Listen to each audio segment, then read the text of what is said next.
You're fired. 2 words. That's all it took to shatter everything Caleb Monroe had left. Standing in that gleaming corporate hallway, surrounded by whispers and pointed fingers, the single father felt his world collapse. The project sheet still clutched in his janitor's uniform wasn't evidence of theft. It was proof he'd just saved a $47 million disaster. But billionaire CEO Serena Vale didn't see it that way. She saw a thief, a nobody, someone disposable. What she didn't know, she just fired the one person who could save her empire. Stay with me until the end of this story. Hit that like button and drop a comment telling me what city you're watching from. I want to see how far this journey travels. The fluorescent lights in the executive wing of Vale Design Corporation hummed with the kind of sterile perfection that only billions could buy. Caleb Monroe pushed his cleaning cart down the marble hallway at 6:47 a.m., the wheels squeaking in rhythm with his tired steps. His blue janitor's uniform hung a size too large on his lean frame, the name patch slightly crooked because he'd sewn it on himself the night before while his daughter Emma slept. He'd been invisible here for 8 months. That's how he preferred it. The cart rattled as he stopped outside conference room 7, pulling out his ring of keys. Through the frosted glass door, he could see the aftermath of last night's late meeting, coffee cups forming rings on the mahogany table, crumpled papers scattered like autumn leaves, half-eaten pastries abandoned on presentation folders that probably cost more than his monthly rent. Caleb unlocked the door and stepped inside, breathing in the lingering smell of expensive coffee and designer perfume. He started with the trash, methodically working his way around the room. This was his meditation, his escape. No one bothered the janitor. No one saw the janitor. That's exactly what he needed them to think. He was reaching for a stack of papers near the projector when one sheet slipped from his fingers and floated to the floor. Caleb bent to pick it up, and that's when his world shifted. The document was a structural rendering for the Titanfall project, Vale Corporation's biggest contract to date. Caleb's eyes, trained by years he'd spent trying to forget, immediately caught something in the load-bearing calculations. His hand trembled slightly as he held the paper closer. The numbers were wrong, not slightly off. Catastrophically wrong. Someone had miscalculated the lateral force distribution by a factor that would turn a $47 million luxury residential tower into a death trap the moment the first major storm hit. Caleb's mind raced through the equations automatically, muscle memory from a life he'd buried. The foundation specs couldn't support the proposed height with those stress points. The whole thing would— "What the hell do you think you're doing?" Caleb's head snapped up. Serena Vale stood in the doorway, her 5'6" frame radiating the kind of authority that came from never being told no.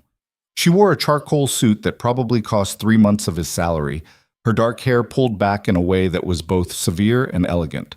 At 30, she'd already been featured on the cover of Forbes twice. Her green eyes were currently fixed on him with the intensity of a predator spotting prey. "Ms. Vale, I was just—" Caleb started, automatically lowering his gaze like he'd trained himself to do. "Just what? Going through confidential project files?" She strode into the room, her heels clicking against the hardwood with sharp precision. "Do you have any idea what you're holding?" "There's a mistake," Caleb said quietly, still looking at the paper instead of her face. "The calculations, they're—" Serena snatched the document from his hands.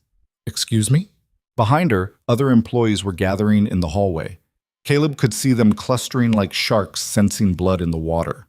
Marcus Chen from accounting, Rachel Foster from design, David Park, Serena's executive vice president, pushing his way to the front with an expression Caleb couldn't quite read. "The structural load," Caleb continued, his voice barely above a whisper. He knew he should stop talking, knew this was dangerous. But the calculations were screaming at him, and somewhere in his engineer's brain, the part he'd tried to kill 8 years ago, he couldn't ignore them. The foundation can't support the proposed height with those lateral force measurements. When wind shear hits at that elevation, the whole eastern wall will— "Security!" Serena's voice cut through his explanation like a knife. "Someone call security right now." Caleb finally looked up at her face.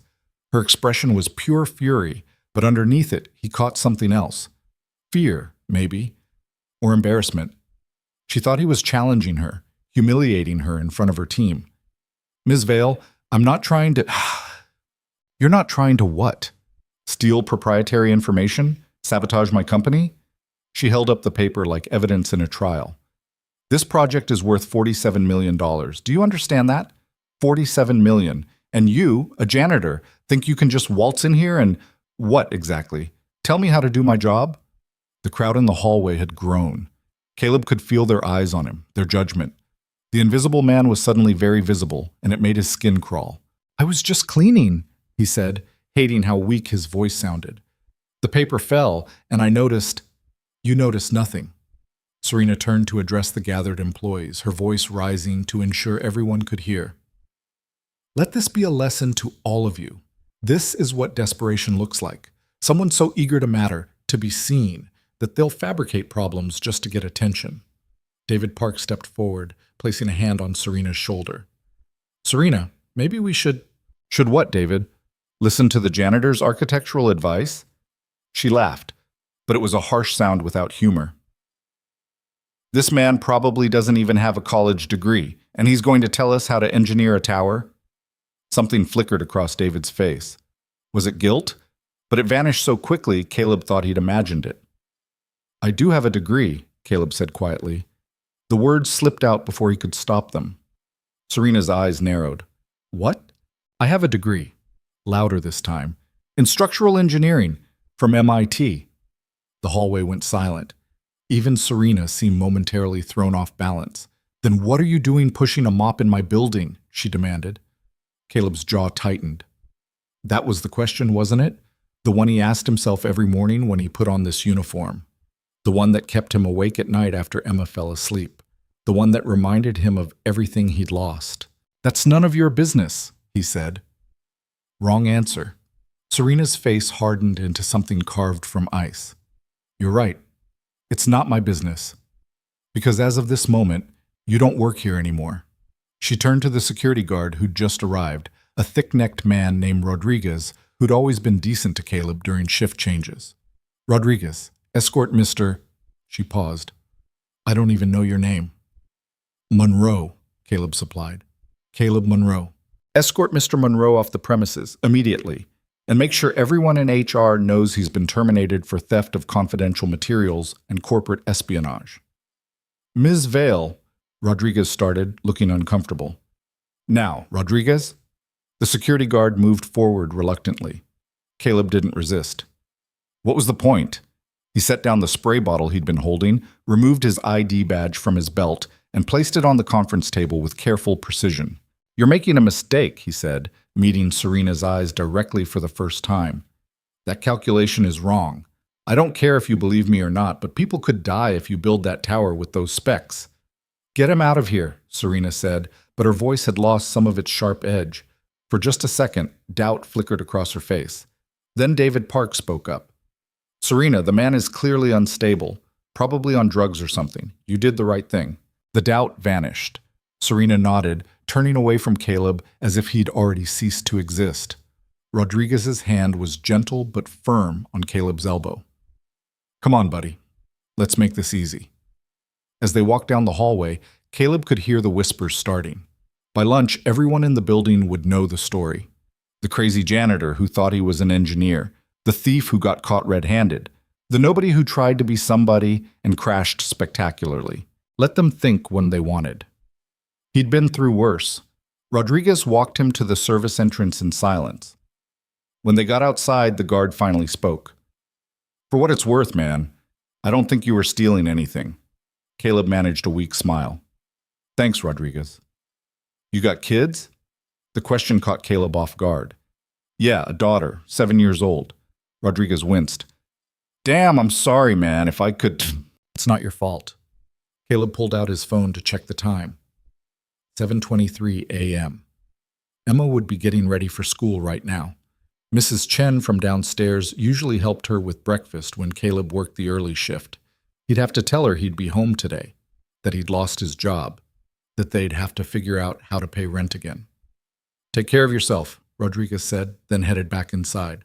Caleb stood in the alley behind Vale Corporation for a long moment, staring at the dumpsters and loading docks that had been his workplace for 8 months.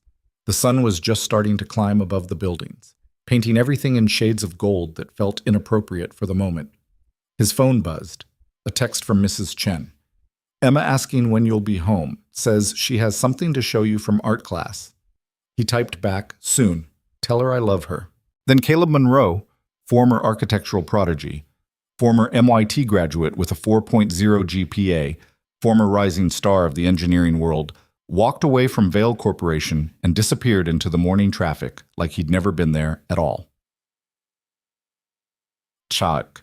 Inside the building, Serena Vail stood in her corner office on the 42nd floor, trying to shake off the encounter. The janitor's face kept flashing through her mind. Not defiant, not angry, just resigned. Like he'd expected exactly what happened. Coffee, Ms. Vail? She turned to find her assistant, Jennifer, holding a steaming mug. Thanks, Jen. Serena took the coffee and moved to the window, looking out over the city. From up here, people looked like ants. Insignificant, replaceable. So why couldn't she stop thinking about Caleb Monroe's eyes when he'd said people could die? The morning briefing is in 10 minutes, Jennifer said, and David wants to see you before that, says it's urgent. Of course it is, Serena muttered. Everything was urgent in this business, every decision critical, every mistake potentially fatal. She'd built this company from the ground up. Started it at 22 with nothing but a business degree, a portfolio of designs, and an inheritance from her grandfather that she'd tripled within 2 years. Now Vail Corporation employed over 300 people and had a reputation for creating some of the most innovative architectural designs in the country. The Titanfall project was supposed to be her masterpiece. A $47 million contract that would cement her legacy, prove she wasn't just another rich kid playing with daddy's money. She'd fought for that project, won it against firms with 10 times her resources. And some janitor with a savior complex thought he could undermine it. Serena's phone rang. David Park. Your office or mine? She answered. Actually, I'm already here. David knocked on her doorframe. We need to talk. Now. Something in his voice made Serena's stomach tighten. Come in. David closed the door behind him, which was never a good sign. He was 42 with silver threading through his black hair and a perpetual expression of controlled concern. He'd been with the company since the beginning, her right hand, the voice of reason when she got too ambitious. Tell me you didn't just fire our janitor over a misunderstanding, he said. It wasn't a misunderstanding. He was going through confidential files. Was he? Or did a paper fall while he was cleaning and he picked it up? Serena set down her coffee cup harder than necessary. Don't do that, David. Don't make me the villain here. I'm not trying to... He stopped, running a hand through his hair. Look, we have a bigger problem. I need you to sit down. I'm fine standing. Serena, sit down. The tone of his voice finally penetrated her frustration. Serena sank into her desk chair, studying David's face. What happened? The Titanfall files are gone. The words didn't compute at first. What do you mean, gone? Gone. Deleted. Wiped from the server at 7:15 this morning. David pulled out his tablet, showing her a screen full of error messages. Every single file related to the project, structural plans, material specs, client communications, budget breakdowns, design iterations, all of it. Serena felt the blood drain from her face. The backups? Also deleted. Someone knew exactly what they were doing. They hit the main server and both backup systems simultaneously. That's impossible. We have security protocols, password protections. Someone with high-level access bypassed all of it. David's expression was grim. Serena, this wasn't an accident. This was sabotage. She stood up so fast her chair rolled backward and hit the window. When? 7:15 a.m. That's... Serena's mind raced. That's right after I fired Monroe. David nodded slowly. I know what you're thinking, but, he did this. Fury and panic warred in Serena's chest. He went through our files, got caught, and then, what? Hacked our system in revenge? Call the police, call our lawyers. I want that son of a bitch arrested for, Serena, stop. David held up a hand. Monroe didn't do this. He couldn't have.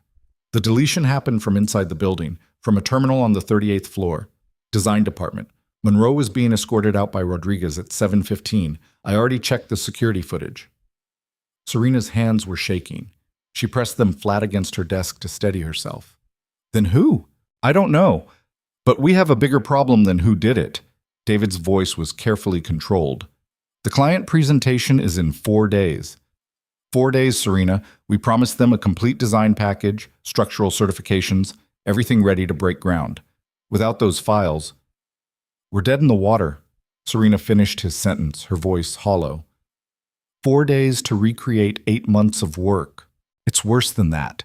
Some of those original surveys, the foundation analysis, we don't have the raw data anymore. It's gone. We'd have to start from scratch. And even then, David trailed off, but Serena understood what he wasn't saying. They couldn't do it. Not in 4 days. Maybe not in 4 weeks. The Titanfall project would collapse. The contract would go to Donovan and Associates, their biggest competitor. Vail Corporation's reputation would take a hit it might never recover from. Investors would pull out, employees would jump ship, everything she'd built would crumble. Options, Serena demanded. Give me options. We try to recreate what we can, pull everyone off their current projects, work around the clock. Maybe we can piece together enough to what? Present a half-finished proposal to a client investing $47 million? Serena laughed bitterly. They'll laugh us out of the room. Then we come clean. Tell them what happened. Ask for an extension. And look incompetent? Show them we can't even protect our own files? Serena shook her head. That's career suicide.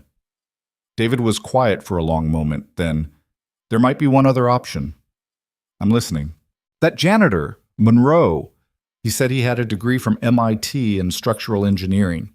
So? He's a janitor, David. He probably lied about, I looked him up while you were firing him. David pulled out his phone, showing Serena a LinkedIn profile that looked years out of date. Caleb Monroe, MIT, class of 2015, graduated top of his class, did his thesis on sustainable high-rise design in seismic zones, won the Architectural Excellence Award his senior year.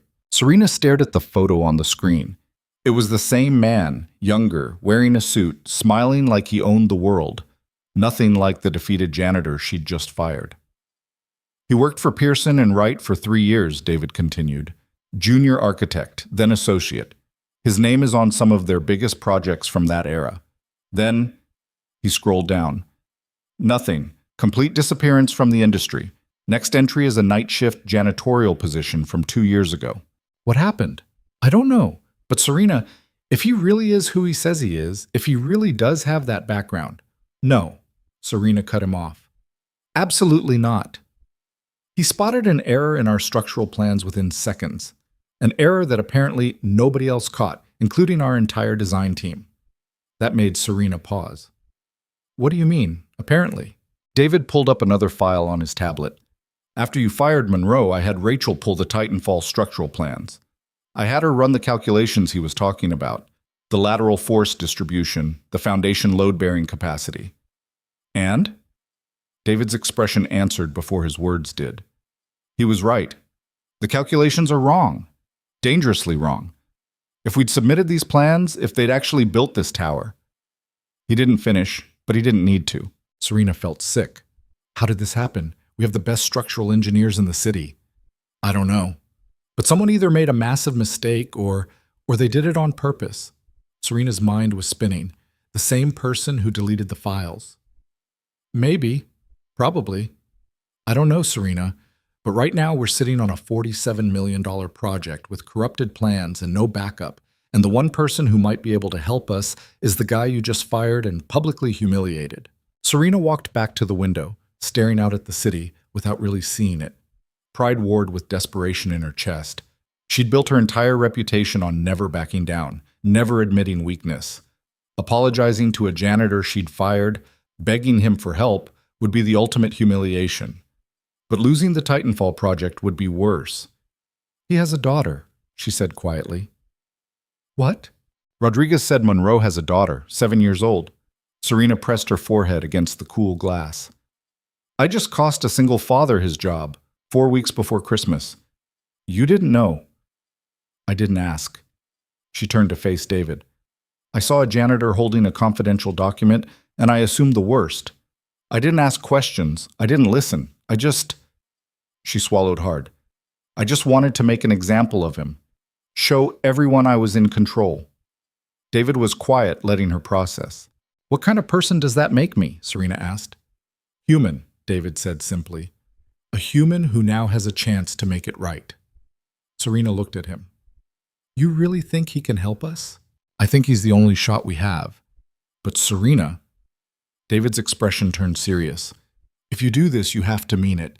You can't go to him because you're desperate and then treat him like garbage once the crisis is over. That man has already been through something that made him give up his entire career. Whatever broke him, it broke him badly. If you ask for his help, you owe him respect. The words hit harder than Serena expected. I know. Do you? Because an hour ago, you fired him in front of half the company. You called him desperate. You questioned his education, his intelligence, his worth. And now you want to show up at his door and ask him to save your ass? I get it, David. I hope you do. David headed for the door, then paused. For what it's worth, I think you're making the right choice, but you're going to have to eat a lot of crow to pull this off. After he left, Serena stood alone in her office, watching the morning sun creep higher over the skyline. Somewhere out there, Caleb Monroe was probably trying to figure out how to tell his 7-year-old daughter they couldn't afford Christmas presents this year because of her. Serena pulled out her phone and opened a private browsing window. It took her 20 minutes of digging, but she finally found what she was looking for. An archived news article from 8 years ago. Tragedy strikes Pearson and Wright. Fatal accident claims young architect's wife. The photo showed a younger Caleb Monroe standing beside a woman with warm eyes and a bright smile. The article was brief, clinical.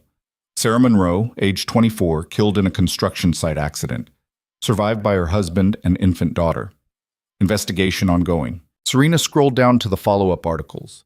The investigation had cleared the construction company of wrongdoing, ruled it an accident. But Caleb Monroe had left Pearson and Wright 2 weeks later, left the entire architectural field, vanished.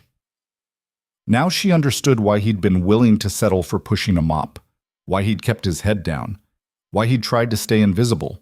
He was hiding from the life that had taken everything from him, and Serena was about to drag him back into it. She checked her watch. 9:47 a.m. Jennifer would have Monroe's employment file by now, including his address. Serena had 4 days to save her company, and it all depended on convincing a broken man to trust her, the woman who'd just destroyed what little stability he had left. Jennifer, Serena said into her intercom, clear my schedule for the next hour. I need to make a house call. Caleb's apartment was in a part of the city Serena had never visited, the kind of neighborhood where chain-link fences outnumbered trees and corner stores had bars on the windows. Her driver pulled up to a 4-story brick building that looked like it had given up trying to impress anyone decades ago. Ms. Vale, are you sure about this? Thomas, her driver, glanced nervously at a group of teenagers sitting on the stoop next door. Wait here, Serena said, stepping out of the car before she could second-guess herself. The building's front door was propped open with a brick. Inside, the hallway smelled like old cooking oil and something she couldn't quite identify. Serena checked the address on her phone. Unit 3C, 3rd floor. She took the stairs because the elevator had an out-of-order sign that looked permanent. Each step echoed in the stairwell, mixing with the sounds of crying babies and television noise bleeding through thin walls. This was how Caleb Monroe lived. This was what 8 months of janitorial work had gotten him. Serena reached the 3rd floor and found apartment 3C at the end of the hall. She raised her hand to knock, then hesitated. What was she even going to say? Sorry I fired you, but I need you to save my company? Sorry I humiliated you in front of everyone, but turns out you were right and I was wrong? Before she could decide, the door to 3B opened and an elderly Asian woman peered out. You looking for Caleb? The woman asked. Yes, You're the boss who fired him. The woman's expression hardened. Emma told me all about it. That girl worships her father, you know, and you cost him his job right before the holidays. Serena felt heat creep up her neck. Mrs. Chen, and I know who you are. Saw you on the news once talking about your fancy buildings. Mrs. Chen stepped into the hallway, arms crossed. What do you want with him now? Haven't you done enough damage? I need to talk to him. It's important. Important to you, maybe. Mrs. Chen's eyes were sharp behind her glasses. That man works 2 jobs to keep his daughter fed and in a decent school. You just took away the one that had health insurance. The words hit like physical blows. Serena hadn't thought about health insurance, hadn't thought about anything except her own wounded pride. I know, Serena said quietly. I made a mistake. I'm here to fix it. Mrs. Chen studied her for a long moment. He's not home. Took Emma to school, then headed out looking for work. Probably won't be back until this afternoon. Do you know where? No, and I wouldn't tell you if I did. Mrs. Chen started to close her door, then paused. But I'll tell you this. Whatever you're selling, whatever you think you need from him, you better come correct. That man has been through more than you can imagine, and he doesn't need some rich girl playing games with his life. The door shut firmly. Serena stood in the hallway, staring at the scuffed paint on Caleb's door. She could wait. Camp out here until he came back. But something about that felt predatory, like she'd be trapping him. Her phone buzzed. David. Tell me you found him, he said without preamble. Not yet. He's out. We'll get back here. We have a bigger problem. Serena's stomach dropped. Bigger than losing all our files? The junior designer, Amy Chen, she came to me about an hour ago, says she needs to talk to you. Won't tell me what it's about, but she's pretty shaken up. Give me 20 minutes. Serena took one last look at apartment 3C, then headed back down the stairs. Whatever Amy had to say, it was going to make this day even worse. She could feel it. The drive back to Vale Corporation felt longer than it should have. Serena spent it staring out the window, watching the city transform from worn-down neighborhoods to polished business districts. The contrast had never bothered her before. Now it felt obscene. When she walked into her office, Amy Chen was already waiting. The young woman was 24, fresh out of design school, and currently looked like she was about to throw up. Amy, Serena said, keeping her voice gentle. David said you needed to talk? Amy nodded, clutching a folder to her chest like a shield. I didn't know what to do. I should have said something this morning, but I was scared, and then everything happened so fast, and… Slow down, Serena guided her to the couch. Take a breath. Whatever it is, we'll figure it out. Amy sucked in air, then blurted, Mr. Monroe wasn't trying to steal anything. He was trying to help. Serena felt her pulse quicken. How do you know that? Because I was there. Not in the conference room, but I was walking past and I heard him talking about the calculations. Amy's hands were shaking. I went back to my desk and checked the structural plans. Really checked them, like we're supposed to do before any presentation. And Ms. Vale, she opened the folder, showing Serena a page full of red-marked equations. He was right. The lateral force distribution is completely wrong. I know, Serena said quietly. You know? Amy looked confused. David had Rachel run the numbers. We figured it out after I fired Monroe. Serena pinched the bridge of her nose. How did this happen, Amy? How did an error this big make it through our entire team? Amy's face crumpled. That's what I need to tell you. It wasn't an error. The room went very still. What do you mean? Serena asked carefully. I mean, someone changed the calculations on purpose. Amy pulled out another sheet, this one showing edit timestamps. Look, the original structural analysis was correct. I know because I worked on the preliminary version with Rachel 3 months ago. But 2 weeks ago, someone accessed the file and modified the load-bearing specifications. Serena grabbed the paper, scanning the timestamps. Who? That's the thing. The access code belongs to Mr. Park, David, her second in command, her most trusted advisor. That's impossible, Serena said flatly. David wouldn't…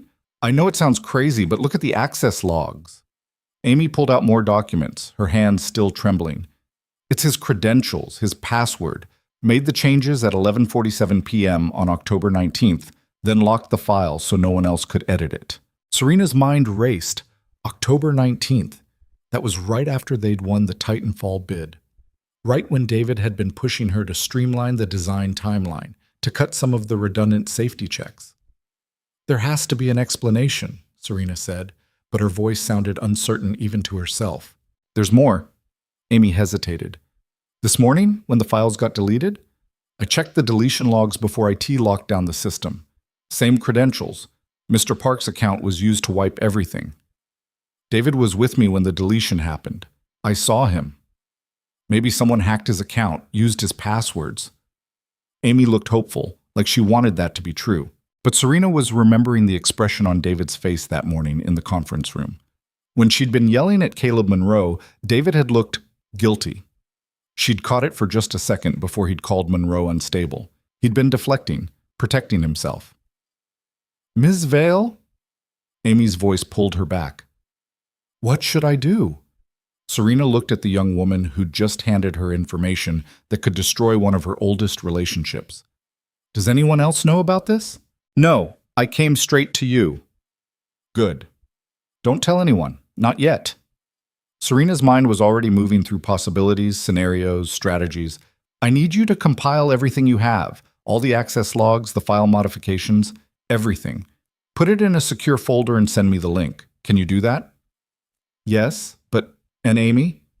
Serena met her eyes. "Thank you for having the courage to bring this to me." After Amy left, Serena sat at her desk and stared at the document spread across it. David Park, the man who'd been with her since the beginning, who'd helped her build this company from nothing, who knew every password, every access code, every vulnerability in their system. Why would he sabotage his own company? Her intercom buzzed. "Ms. Vale? Mr. Park is here to see you." Speak of the devil. "Send him in," Serena said, sliding Amy's documents into her drawer. David walked in looking haggard, carrying a tablet and 2 cups of coffee. "Thought you could use this. Any luck finding Monroe?" "Not yet." Serena accepted the coffee, studying his face for signs of deception. He just looked tired, worried. Exactly how someone should look during a crisis, or exactly how someone should look when their plan was falling apart. "I've got the team working on file reconstruction," David said, sinking into the chair across from her. "It's going to be brutal, but if we can recover even 30% of the original data, we might be able to—" "How long have you been planning this?" Serena asked quietly. David stopped mid-sentence. "What?" "The sabotage. How long?" She watched his face carefully. The confusion looked genuine, so did the offense.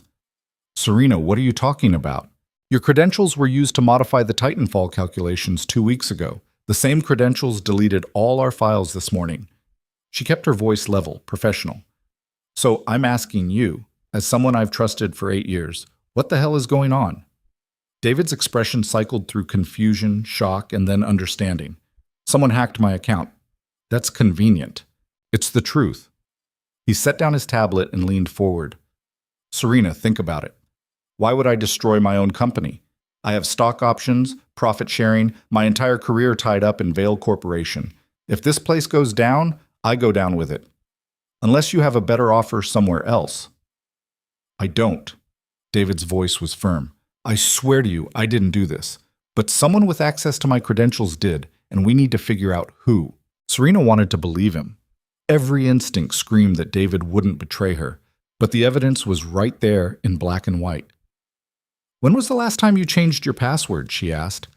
"I don't know, 6 months ago? Maybe longer." "Who else knows your passwords?" "No one. I mean, they're saved on my computer, but—" David's eyes widened. "Wait, someone could have accessed my computer, used it while I wasn't there. Who has access to your office? Besides me? Building security, cleaning crew, anyone with a master key?" David pulled out his phone, scrolling frantically. "But there's got to be security footage, camera logs showing who went in my office." "Pull them," Serena said. "Everything from the last month. And David, if you're lying to me, if this is some kind of corporate espionage or coup attempt, now is the time to tell me." David met her eyes steadily. "I'm not lying. Someone is setting me up, and we need to find out who before they finish destroying everything we've built." After he left, Serena sat in the silence of her office, trying to piece together a puzzle with half the pieces missing. If David was telling the truth, and she wanted desperately to believe he was, then someone else had accessed his account. Someone with enough knowledge to find his passwords, modify critical files, and cover their tracks. Someone inside the company. Her phone rang. An unknown number. "This is Serena Vale." "Ms. Vale, this is Rodriguez from Building Security. I know I probably shouldn't be calling, but I thought you should know. Caleb Monroe is here." Serena's heart jumped. "Where?" "Service entrance. He's trying to return his uniform and clean out his locker, but Jerry from HR is giving him trouble. Says Monroe can't access the building without clearance. Tell Jerry to back off. I'm on my way down. Serena practically ran to the elevator, ignoring the startled looks from her staff. She reached the service entrance to find Caleb standing in the hallway, still wearing his too large janitor's uniform, facing down Jerry Hastings from HR. "I'm just trying to get my stuff," Caleb was saying, his voice tired. "It's not a big deal. Company policy states that terminated employees must schedule an appointment to retrieve personal belongings," Jerry recited in his nasally voice. "You can't just show up and Jerry," Serena said sharply, "leave us." Jerry turned, saw her expression, and wisely chose not to argue. "Yes, Ms. Vale." Then it was just Serena and Caleb in the hallway, with Rodriguez standing a respectful distance away. Caleb looked worse than he had that morning. His eyes were red-rimmed, his shoulders slumped. He held a plastic bag containing what looked like a few personal items from his locker. "Mr. Monroe," Serena started. "Look, I just want to get my things and go," Caleb said, not meeting her eyes. "I'm not here to cause problems. I need to talk to you. We talked this morning. You made yourself pretty clear. I was wrong. That got his attention." Caleb finally looked at her, surprise flickering across his face. "What?" "I was wrong," Serena repeated, and the words felt like swallowing glass. "The calculations you pointed out, the structural flaws. You were right. Our entire design team missed it, but you saw it in seconds." Caleb's jaw tightened. "Great. Good for me. Now can I get my stuff? I need your help." "No." "Mr. Monroe." "Oh, no." His voice was firmer now, anger bleeding through the exhaustion.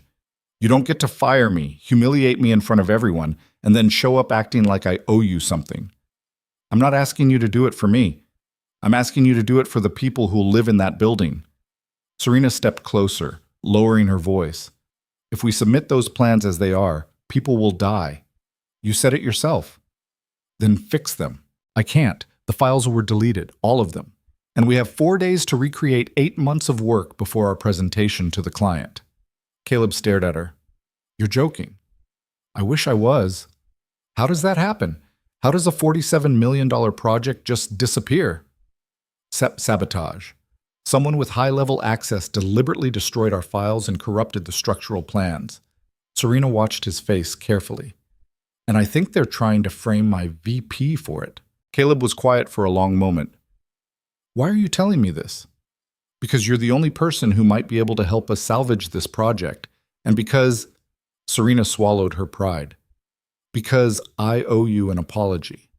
A real one. Not because I need something from you, but because what I did this morning was inexcusable." "You think?" "I saw a janitor holding a confidential document, and I assumed the worst. I didn't ask questions. I didn't listen to your explanation. I just—" She stopped, frustrated with herself. "I was so focused on maintaining control, on looking strong in front of my staff, that I didn't bother to see you as a person. And that's on me." Caleb shifted his weight, still wary. "Okay." "Okay?" "I heard your apology. It doesn't change anything. What if I offered you your job back?" "As a janitor? No thanks." "As an architect," Serena said. "As a senior design consultant. Full benefits, salary commensurate with your experience, your name on the project credits." Caleb laughed, but it was a bitter sound. "You're desperate, aren't you?" "Yes," Serena admitted. "But that doesn't make the offer any less real. We need you, Mr. Monroe. The company needs you. And honestly, based on what I've learned about you today, I think we've needed you for a lot longer than 4 hours. You don't know anything about me. I know you graduated top of your class from MIT. I know you won the Architectural Excellence Award. I know you worked on some of Pearson and Wright's biggest projects." Serena paused. "And I know you lost your wife 8 years ago and walked away from everything because the pain was too much." Caleb's expression shuddered. "Stay out of my personal life." "I'm not trying to—" "You looked me up, did your research, found the tragedy in my background, and now you think you can use it to manipulate me into helping you." His voice was cold. "That's low, even for someone who fires people for fun." "That's not what I'm doing, isn't it?" Caleb stepped closer, and Serena could see the anger burning in his eyes now. "Let me guess. You found out about Sarah, Figured I'm some broken man who needs redemption and decided to swoop in playing savior. Well, here's the truth, Ms. Vale. I don't need saving, I don't need your pity, and I sure as hell don't need a job from someone who thinks I'm disposable. I don't think you're disposable. You did this morning. Serena didn't have an answer for that. He was right. Caleb adjusted the plastic bag in his hands. I'm going to get my daughter from school now. Then I'm going to figure out how to pay rent without the job you took away. And you're going to go back to your corner office and find someone else to fix your mess. He started to walk past her, but Serena caught his arm. People could die. Then don't build the tower. It's not that simple. The contract is signed. The investors are committed. If we back out now, they'll sue us into oblivion. The company will fold. 300 people will lose their jobs. Caleb pulled his arm free. That sounds like a you problem. It's a everyone problem. Serena's voice rose. You think you're the only one with people depending on you? I have 300 employees, 300 families, kids who need health insurance and parents who need paychecks, and people whose entire lives are built around the stability of this company. If Vale Corporation goes under, they all suffer. Should have thought about that before you sabotaged your own project. I didn't. Serena stopped herself, taking a breath. You're right. I should have. But I can't change what happened. I can only try to fix it. And whether you believe me or not, you're the best chance we have. Caleb studied her face. Why should I trust you? You shouldn't, Serena said honestly. I've given you absolutely no reason to trust me. But Mr. Monroe, I'm asking anyway. 4 days.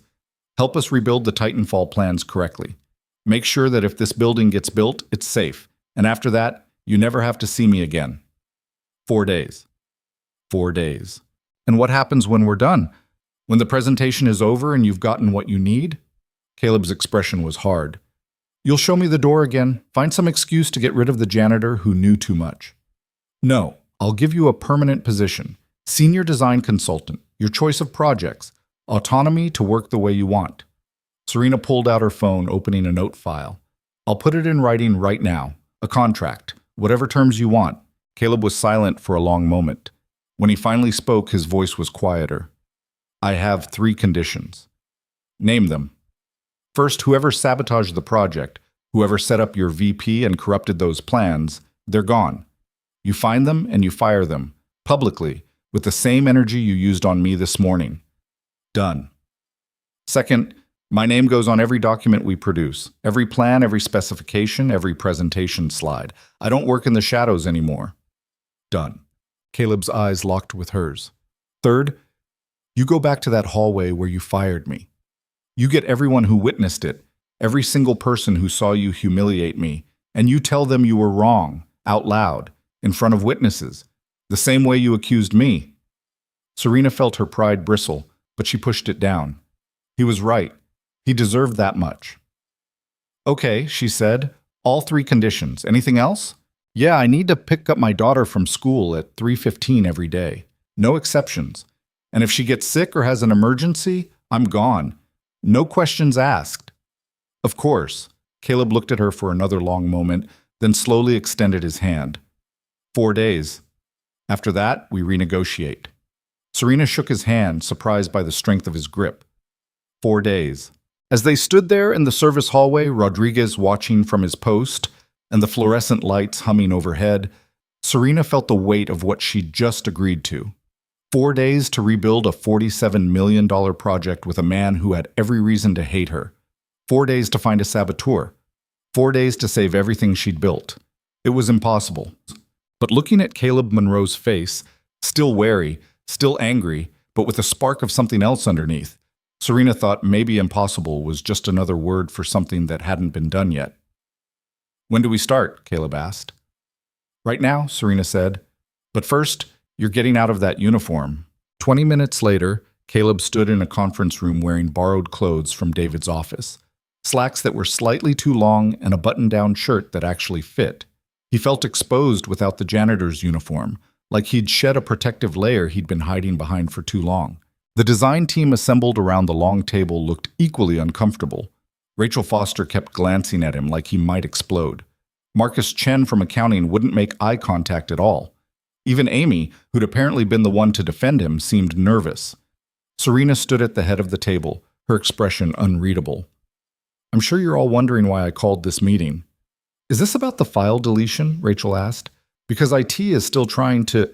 This is about the Titanfall project. Serena's voice cut through the murmurs. And about the fact that we have 4 days to completely rebuild it from scratch. The room erupted. People talking over each other, demanding explanations, asking how this was possible. Serena let it go for exactly 10 seconds before slamming her hand on the table. Enough. The room went silent. Here's what we know. Someone with executive-level access deliberately corrupted our structural plans and deleted all project files. The backups are gone. The original surveys are gone. Everything except what's in our heads is gone. Who? Marcus demanded. Who would do that? We're investigating, but right now our priority is saving this contract. Serena gestured to Caleb. Some of you witnessed what happened this morning. I fired Caleb Monroe for what I believed was theft of confidential information. I was wrong. Caleb saw Rachel shift uncomfortably in her seat. Mr. Monroe wasn't stealing, Serena continued. He was trying to warn us about a critical structural flaw in our design, a flaw that would have resulted in catastrophic failure if the tower had been built as planned. Wait, Rachel said slowly. The janitor found a mistake in our calculations? The architect found a mistake, Serena corrected sharply. Caleb Monroe has a degree in structural engineering from MIT. He graduated top of his class and worked on major projects for Pearson and Wright before joining our janitorial staff. And yes, he found an error that our entire design team missed. The looks directed at Caleb shifted from suspicious to something harder to define. Embarrassment, maybe, or resentment. So what's he doing here now? Marcus asked. He's going to lead the reconstruction effort, Serena said. The room exploded again. This time Caleb couldn't blame them. You're putting a janitor in charge of a $47 million project. Rachel's voice rose above the others. I'm putting a qualified architect in charge, Serena shot back. Someone who's already proven he understands this project better than anyone else in this room. With all due respect, Ms. Vale, we don't know this guy. Marcus stood up. We don't know his methods, his work ethic, his... You didn't know my methods when I was emptying your trash cans either, Caleb said quietly. The room went silent. But you trusted me to do that job, Caleb continued, meeting Marcus's eyes. You trusted me to have access to your offices, your confidential documents, your computers. Funny how that trust disappears the moment I'm not wearing a uniform. Marcus sat down, his face flushed. Look, Caleb said, addressing the whole room. I get it. This is weird. Yesterday I was mopping your floors. Today I'm supposed to save your project. But Ms. Vale is right. We have 4 days. 4 days to rebuild something that took you 8 months to create.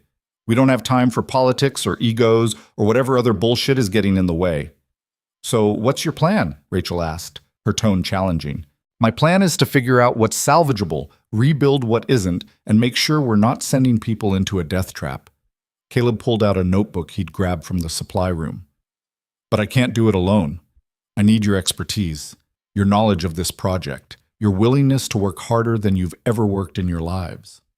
That's asking a lot from people who just watched you get hired above them, Marcus muttered. Yeah, it is. Caleb didn't flinch. So here's what I'm offering in return. You help me rebuild this project. You get credit. Your names, your contributions, all documented. I'm not here to steal your thunder. I'm here to make sure we don't kill anyone. Amy spoke up for the first time. What do you need from us? Everything you remember about the original design. Every conversation, every decision, every late-night brainstorming session. Caleb opened his notebook. We're going to recreate this project from memory, and then we're going to make it better. Rachel leaned back in her chair. That's impossible. Probably, Caleb agreed, but we're going to try anyway. Serena's phone buzzed. She glanced at it, and her expression darkened.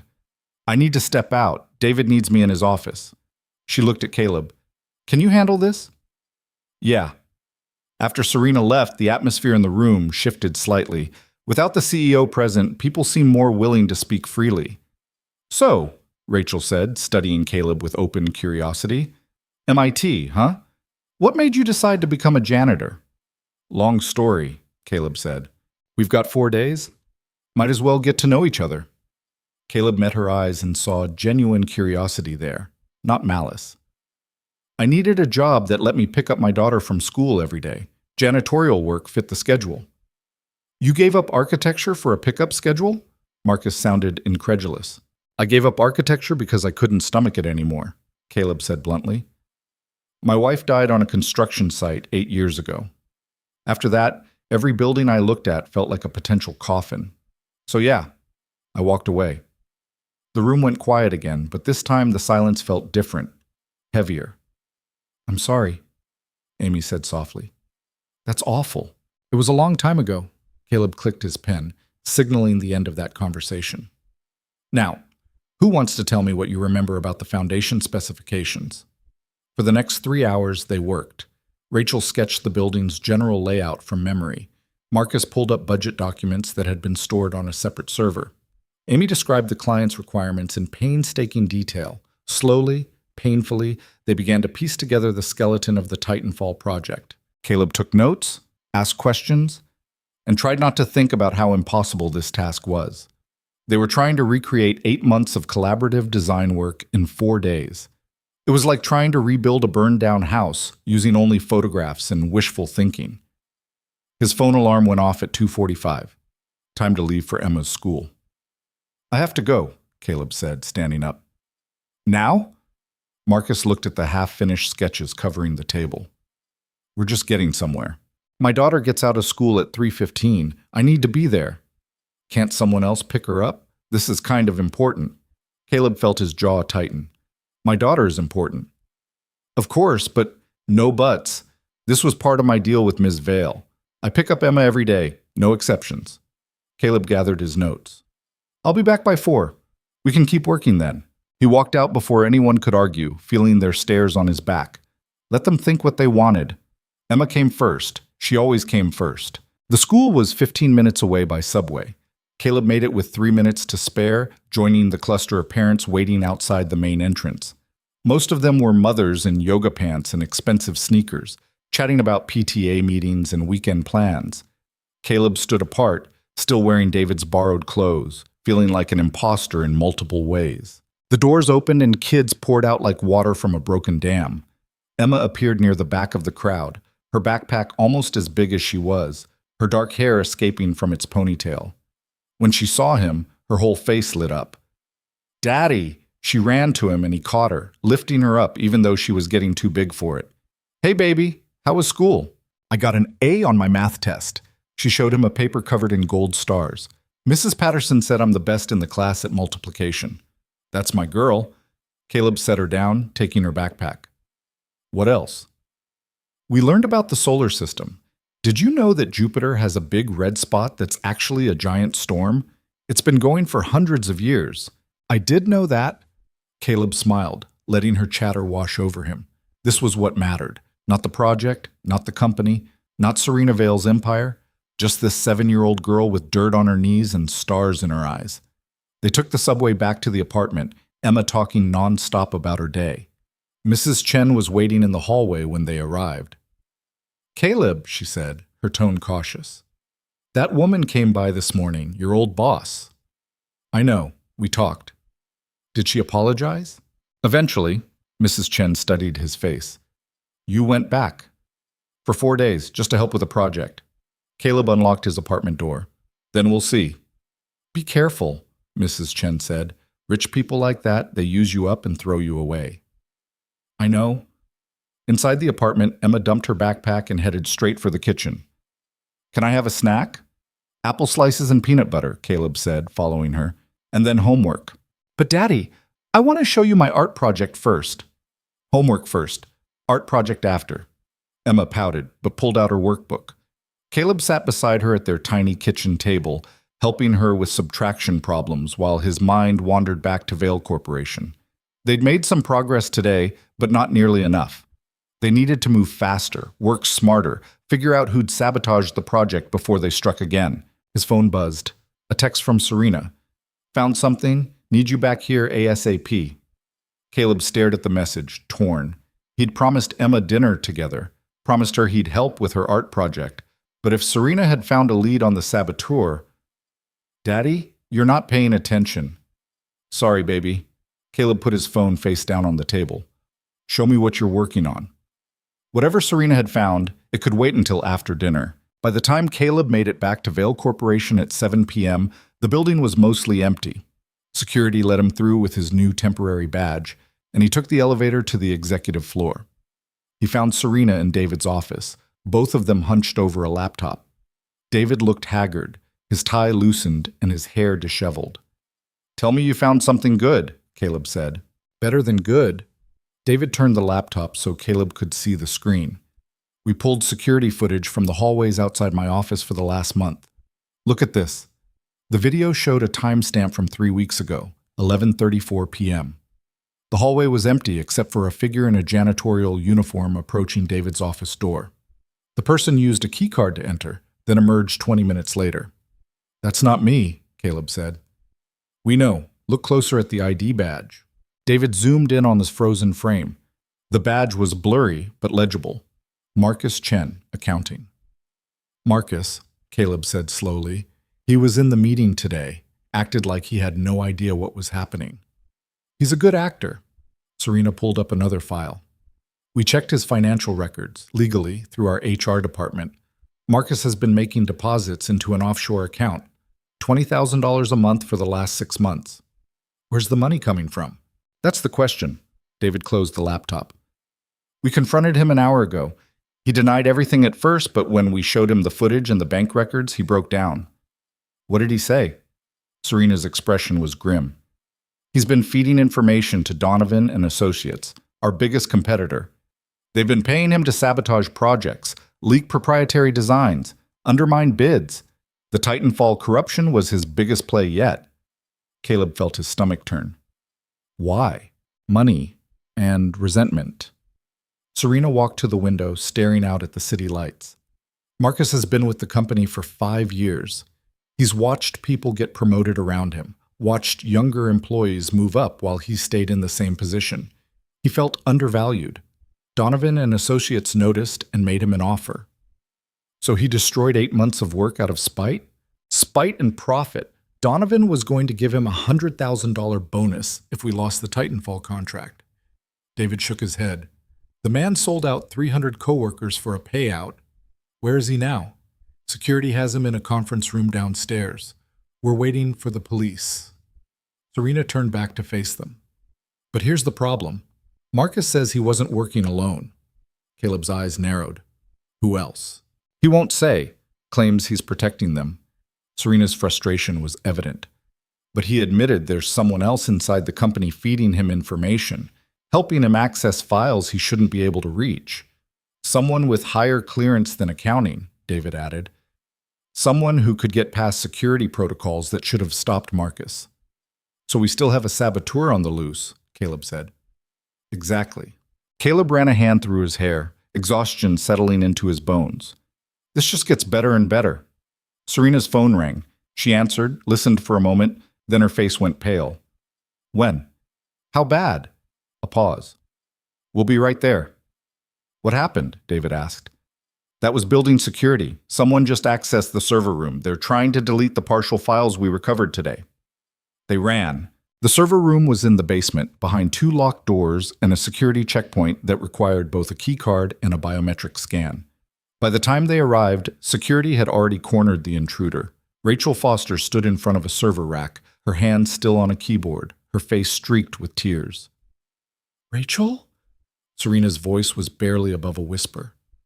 What are you doing? I'm sorry, Rachel sobbed. I'm so sorry. I didn't want to, but they said they'd... She broke off, covering her face with her hands.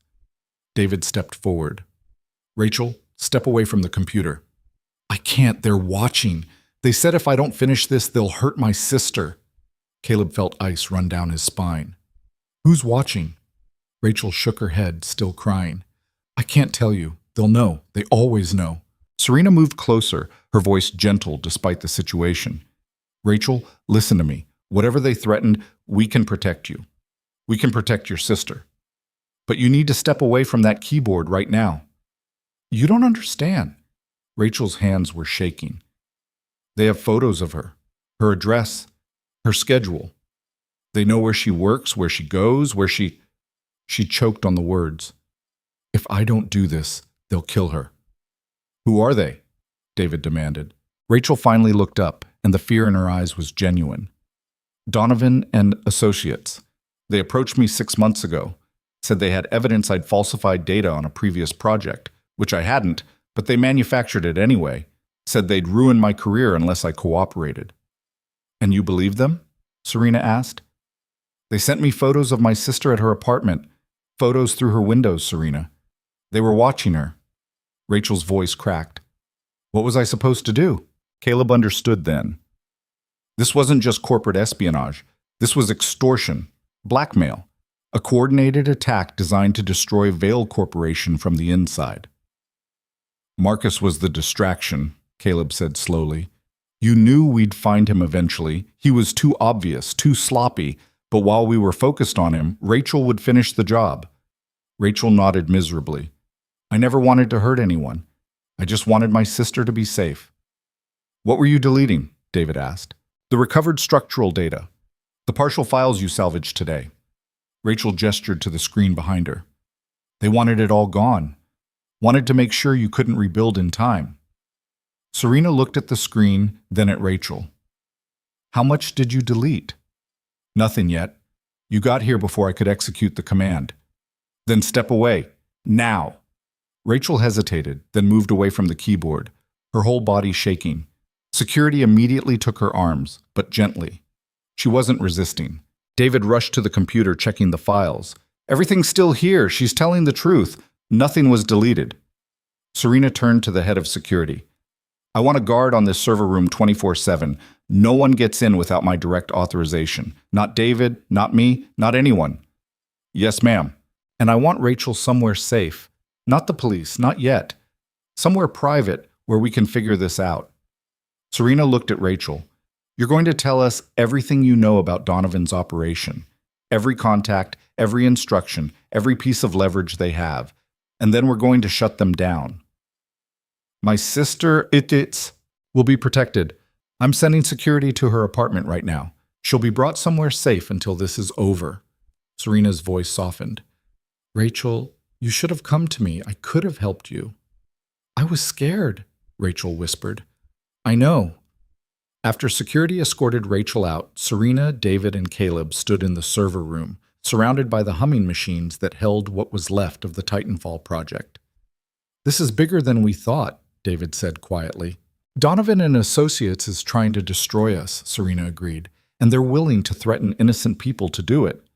Caleb looked at the servers, thinking about the complexity of what they were facing. Corporate sabotage was one thing. Extortion and blackmail were something else entirely. We need to finish the project, he said. That's the best revenge. Show them they failed. In 3.5 days? David laughed bitterly. Caleb, we're good, but we're not miracle workers. Then we work miracles. Caleb met Serena's eyes. You brought me in to save this project. Let me save it. Serena studied him for a long moment, then nodded. What do you need? Total control, no second guessing, no committees, no approvals. I design it, you build it. That's a lot of trust to put in someone I met 12 hours ago. Yeah, it is, but you're the one who said I was your best shot. Caleb crossed his arms. So either trust me or find someone else. Serena glanced at David, who shrugged. Then she extended her hand. Total control. But Caleb, if you screw this up, I won't. They shook on it, and Caleb felt the weight of what he'd just agreed to settle on his shoulders. 3.5 days to design a safe, functional, innovative $47 million tower. 3.5 days to prove he could still do this job. 3.5 days to become the architect he used to be. Or die trying. The next 72 hours blurred together in a haze of coffee, computer screens, and heated arguments. Caleb set up a war room in the largest conference space, covering every wall with printouts, sketches, and calculations. The design team worked in shifts around the clock, catching sleep on office couches when exhaustion made them useless. Amy proved to be invaluable, her memory for client requirements nearly photographic.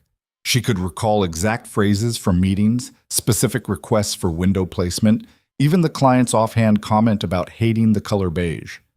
With her help, Caleb rebuilt the client profile and started designing around their needs. David handled the business side, coordinating with suppliers, managing the budget, keeping the rest of the company running while the design team disappeared into their cave of blueprints and energy drinks. Serena was everywhere and nowhere, popping into the war room to check progress, then vanishing to handle phone calls with lawyers about the Donovan situation. The police were investigating Marcus and building a case against Donovan and associates for corporate espionage and extortion. Rachel was cooperating fully, providing evidence in exchange for immunity. But none of that mattered as much as the project itself. Caleb worked like a man possessed, his hands moving across drafting software with muscle memory he'd thought was dead. The design that emerged was different from what the team had originally created. Bolder, more innovative. He incorporated sustainable materials, improved the structural integrity, adjusted the foundation specifications to account for soil conditions everyone else had overlooked. On the third day, Amy found him at 2 a.m., still working. "Caleb, you need to sleep." "Can't. The load distribution for the eastern wall isn't right yet." "It's perfect. You've checked it 6 times."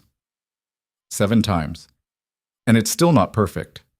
Caleb rubbed his eyes, seeing double. "If we get this wrong..." "We won't." Amy gently pried the stylus from his hand. "You won't. But you're going to make yourself sick if you don't rest." "People died because I wasn't careful enough before," Caleb said, the words slipping out before he could stop them. Amy sat down beside him. "Your wife's death wasn't your fault." "How do you..." "I looked it up. Read the investigation report. The construction company cut corners on safety equipment. The scaffolding wasn't properly secured. It was an accident, Caleb. A terrible, horrible accident. But it wasn't because you weren't careful enough." Caleb's throat tightened. "She was there because of me, visiting my project. If I hadn't been working on that building, then she would have been somewhere else. Maybe something else would have happened. Maybe nothing would have. You can't control fate." Amy squeezed his shoulder. "But you can control this. And this project? It's good. Better than good. It's the kind of design that wins awards." "I don't care about awards." "Then do it for your daughter. Show her that her dad is brilliant, that he didn't give up, that he came back." Caleb looked at the screens full of calculations, the walls covered in designs, the mountain of work they'd accomplished in 3 days. Maybe Amy was right. Maybe it was time to stop running from who he used to be. 2 hours, he conceded. "I'll sleep for 2 hours. Then we finish this." On the morning of the presentation, Caleb picked up Emma from Mrs. Chen's apartment at 6 a.m. She was still in her pajamas, rubbing sleep from her eyes. "Daddy, it's so early." "I know, baby, but I need you to come with me today." Caleb had already cleared it with Serena. Emma would wait in a private office during the presentation, watched by Jennifer, Serena's assistant. "Where are we going?" "To my work, to show some people something important." Emma perked up slightly. "The building you've been designing?" "Yeah." "Can I see it?" Caleb smiled. "Maybe later. Right now you need to get dressed." They arrived at Vail Corporation at 7 a.m. The presentation was scheduled for 10. Caleb had 3 hours to review everything, run through the pitch one more time, and try not to throw up from nerves. The design team gathered in the war room one last time. They all looked exhausted, dark circles under their eyes, rumpled clothes, the glazed expression of people running on fumes in desperation. "This is it," Caleb said, looking at the faces around the table. Amy, who'd worked 36 hours straight. David, who'd somehow kept the rest of the company running while managing this chaos. Even Serena, who'd set aside her pride to let a janitor save her empire. "Whatever happens in that room today, I want you to know you did good work. All of you." "We couldn't have done it without you," Amy said. "Yeah, well, I couldn't have done it without you either." Caleb pulled up the final presentation on the main screen. "Last check. Anyone see any problems?" They went through it page by page, slide by slide, calculation by calculation. Everything was perfect, or as perfect as they could make it in 4 days. At 9:45, the clients arrived. Caleb watched from the war room as 3 men in expensive suits walked through the lobby, accompanied by their own team of architects and engineers. These were the people who would decide whether Vail Corporation lived or died. "You ready?" Serena appeared beside him, wearing a navy suit that probably cost more than his monthly rent used to be. "No," Caleb admitted. "But I'm going anyway." "That's the spirit." She looked at him seriously. "Caleb, I know we haven't had time to talk about what happens after today, but one thing at a time," Caleb cut her off. Let's survive the presentation first. They walked to the main conference room together, Caleb carrying the tablet with their presentation, Serena wearing the mask of confidence she'd perfected over 8 years of running this company. Inside, the clients were already seated, their expressions neutral but assessing. Gentlemen, Serena said smoothly, thank you for coming. I'd like to introduce you to Caleb Monroe, our senior design consultant and the lead architect on the Titanfall project. The clients looked at Caleb with barely concealed skepticism. He couldn't blame them. He still looked exhausted despite his best efforts, and he was pretty sure his tie was crooked. Mr. Monroe, the lead client, a man named Harrison Sterling, said, we were under the impression Rachel Foster was the lead on this project. There were some personnel changes, Serena said carefully. Mr. Monroe brings extensive experience in structural engineering and sustainable high-rise design. Interesting timing for personnel changes, Sterling's associate murmured. Caleb decided to just address it head-on. You're right to be suspicious. 4 days ago, our project files were deliberately destroyed by a corporate saboteur. We discovered critical flaws in the original design that would have resulted in structural failure, so we started over. The room went very quiet. You started over? Sterling repeated. In 4 days? Yes. Caleb connected his tablet to the projector. And I think you'll find the new design is significantly better than what you would have gotten. Then he started talking, and the words came easier than he'd expected. He walked them through the design philosophy, the structural innovations, the sustainable materials that would reduce operating costs by 30%. He showed them stress simulations, wind load calculations, seismic resistance models. He answered their technical questions without hesitation, pulled up supporting data on demand, defended every choice with the kind of confidence that came from knowing he was right. Somewhere around the 40-minute mark, Sterling's skepticism began to crack. By the end of the hour, he was leaning forward, actively engaged, asking questions that indicated genuine interest rather than attempting to poke holes. When Caleb finished, the room was silent for a long moment. That's remarkable, Sterling finally said. You accomplished this in 4 days? With a team of very talented people working around the clock, Caleb clarified. I designed it, but they made it possible. Sterling looked at his associates, some silent communication passing between them. Then he turned back to Serena. Ms. Vale, I'll be honest. When you requested this meeting, we assumed you were going to ask for an extension or try to back out of the contract. Donovan and Associates has been making overtures, suggesting your company was experiencing instability. Serena's expression didn't change. I'm aware of Donovan's tactics. I'm sure you are. Which is why I'm impressed you didn't let it derail you.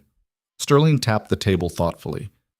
This design is superior to what you presented originally. More innovative, more cost-effective, and frankly, more interesting. We'd like to move forward. Caleb felt his knees go weak with relief.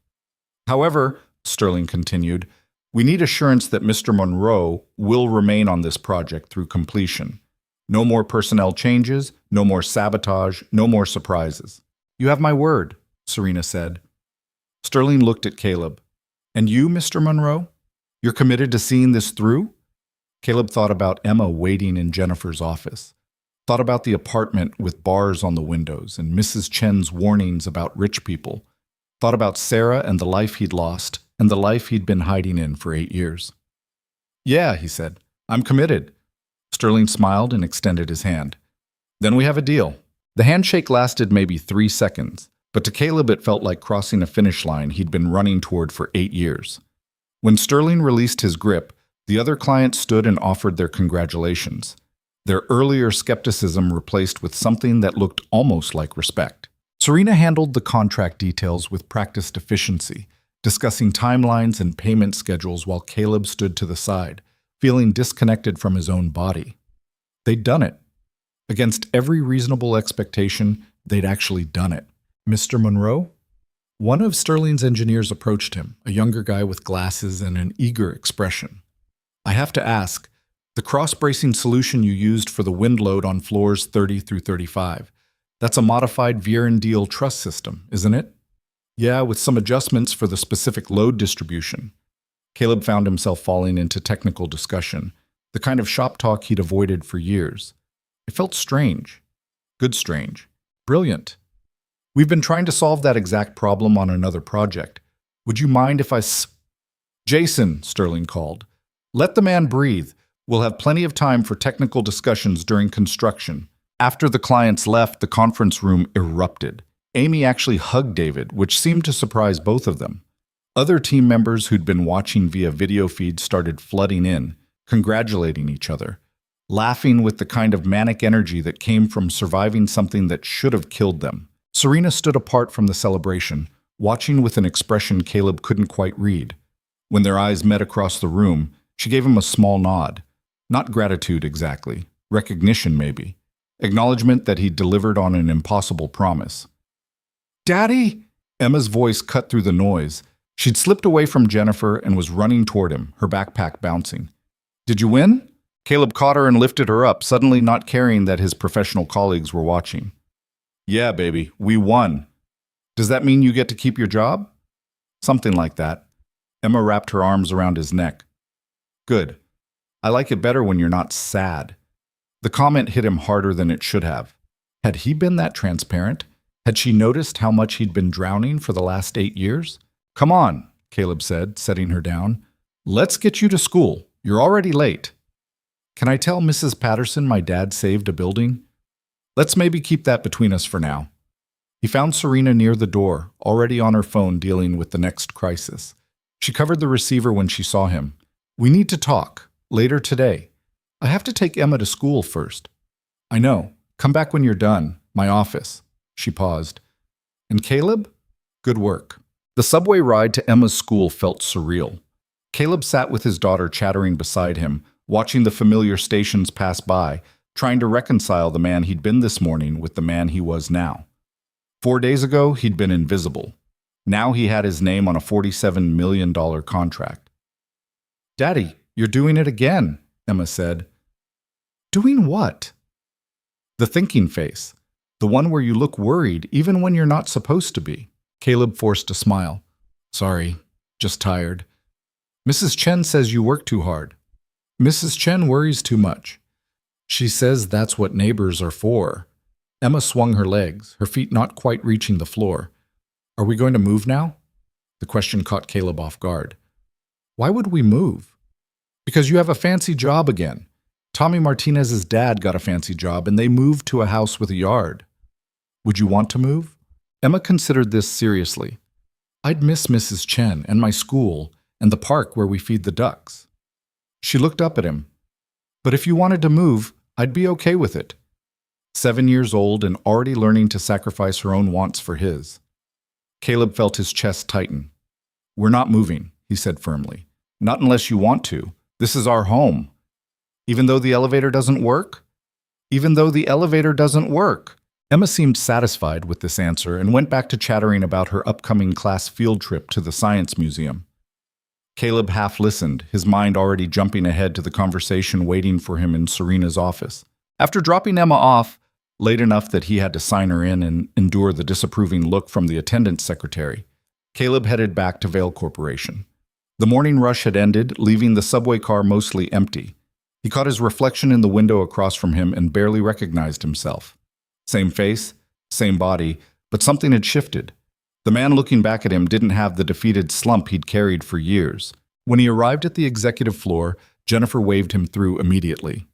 "She's expecting you." Serena's office looked different in daylight, without the pressure of a looming disaster. Caleb could actually appreciate the minimalist design, the carefully chosen art pieces, the way the space managed to feel both impressive and functional. Serena sat behind her desk, reviewing something on her tablet. She looked up when he entered, gesturing to the chair across from her. "Close the door." Caleb did, then sat down, feeling like a student called to the principal's office. "So," Serena said, setting aside her tablet, "we need to discuss your future with this company." "I thought we already did. 4 days, then we renegotiate." "That was before you saved a $47 million contract and made us look like heroes instead of incompetent fools." Serena leaned back in her chair. "I want to offer you a permanent position, senior design consultant, like we discussed, but with better terms." "Define better." Serena pulled out a folder and slid it across the desk. Caleb opened it to find a contract with numbers that made his eyes widen. "That's the base salary," Serena said, "plus profit sharing on any project you lead, full health benefits for you and Emma. 4 weeks paid vacation, and a signing bonus that should cover moving expenses if you want to find a better apartment. Caleb stared at the numbers, his brain struggling to process them. This was more money than he'd made even at the height of his career with Pearson and Wright. This was security, stability, the kind of life he'd given up when Sarah died. "There's a catch," he said, because there was always a catch. "The catch is that I need you to rebuild our entire design department. What happened with the Titanfall project exposed serious problems. We have talented people, but we're missing leadership. Missing the kind of vision that turns good designs into great ones." Serena met his eyes. "I think you could provide that. I've been out of the industry for 8 years. And you still ran circles around my entire team in 4 days. That's different. That was desperation and adrenaline. That was you doing what you were born to do." Serena's voice softened slightly. "Caleb, I've watched you work these past few days. I've seen how you think, how you solve problems, how you lead people without making them feel small. That's not something you can teach. That's just who you are." Caleb looked down at the contract again, feeling the weight of the decision pressing on him. Taking this job meant stepping back into the world that had killed his wife. It meant giving up the anonymity he'd been hiding behind. It meant becoming visible again, vulnerable again. But it also meant giving Emma the life she deserved. Better school options, health care without worrying about co-pays, maybe even that house with a yard she'd mentioned. "I need to think about it," Caleb said finally. "Take your time. You've earned that much." Serena paused. "But Caleb, before you decide, there's something else we need to address." "What?" "Your third condition, the public apology." Caleb had almost forgotten. It felt like years ago instead of days since he'd made that demand. "You don't have to," he started. "Yes, I do." Serena stood up. "I made a promise. And unlike some people in this industry, I keep my promises." She checked her watch. "It's almost noon, lunch rush. Half the company will be in the main hallway getting food from the carts outside. Perfect audience." "Serena, I don't need you to humiliate yourself." "This isn't about humiliation. It's about accountability." She walked toward the door, then looked back at him. "Are you coming or not?"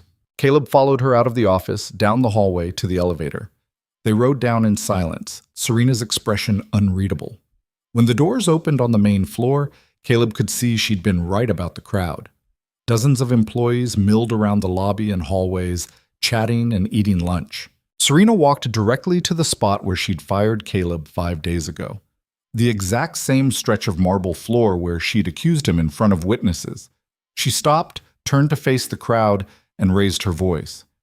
"Can I have everyone's attention, please?" Conversations died. Heads turned. Within seconds, Serena had the focus of everyone in the lobby. "Most of you know that last week I fired Caleb Monroe for what I believed was theft of confidential information." Her voice carried clearly through the space.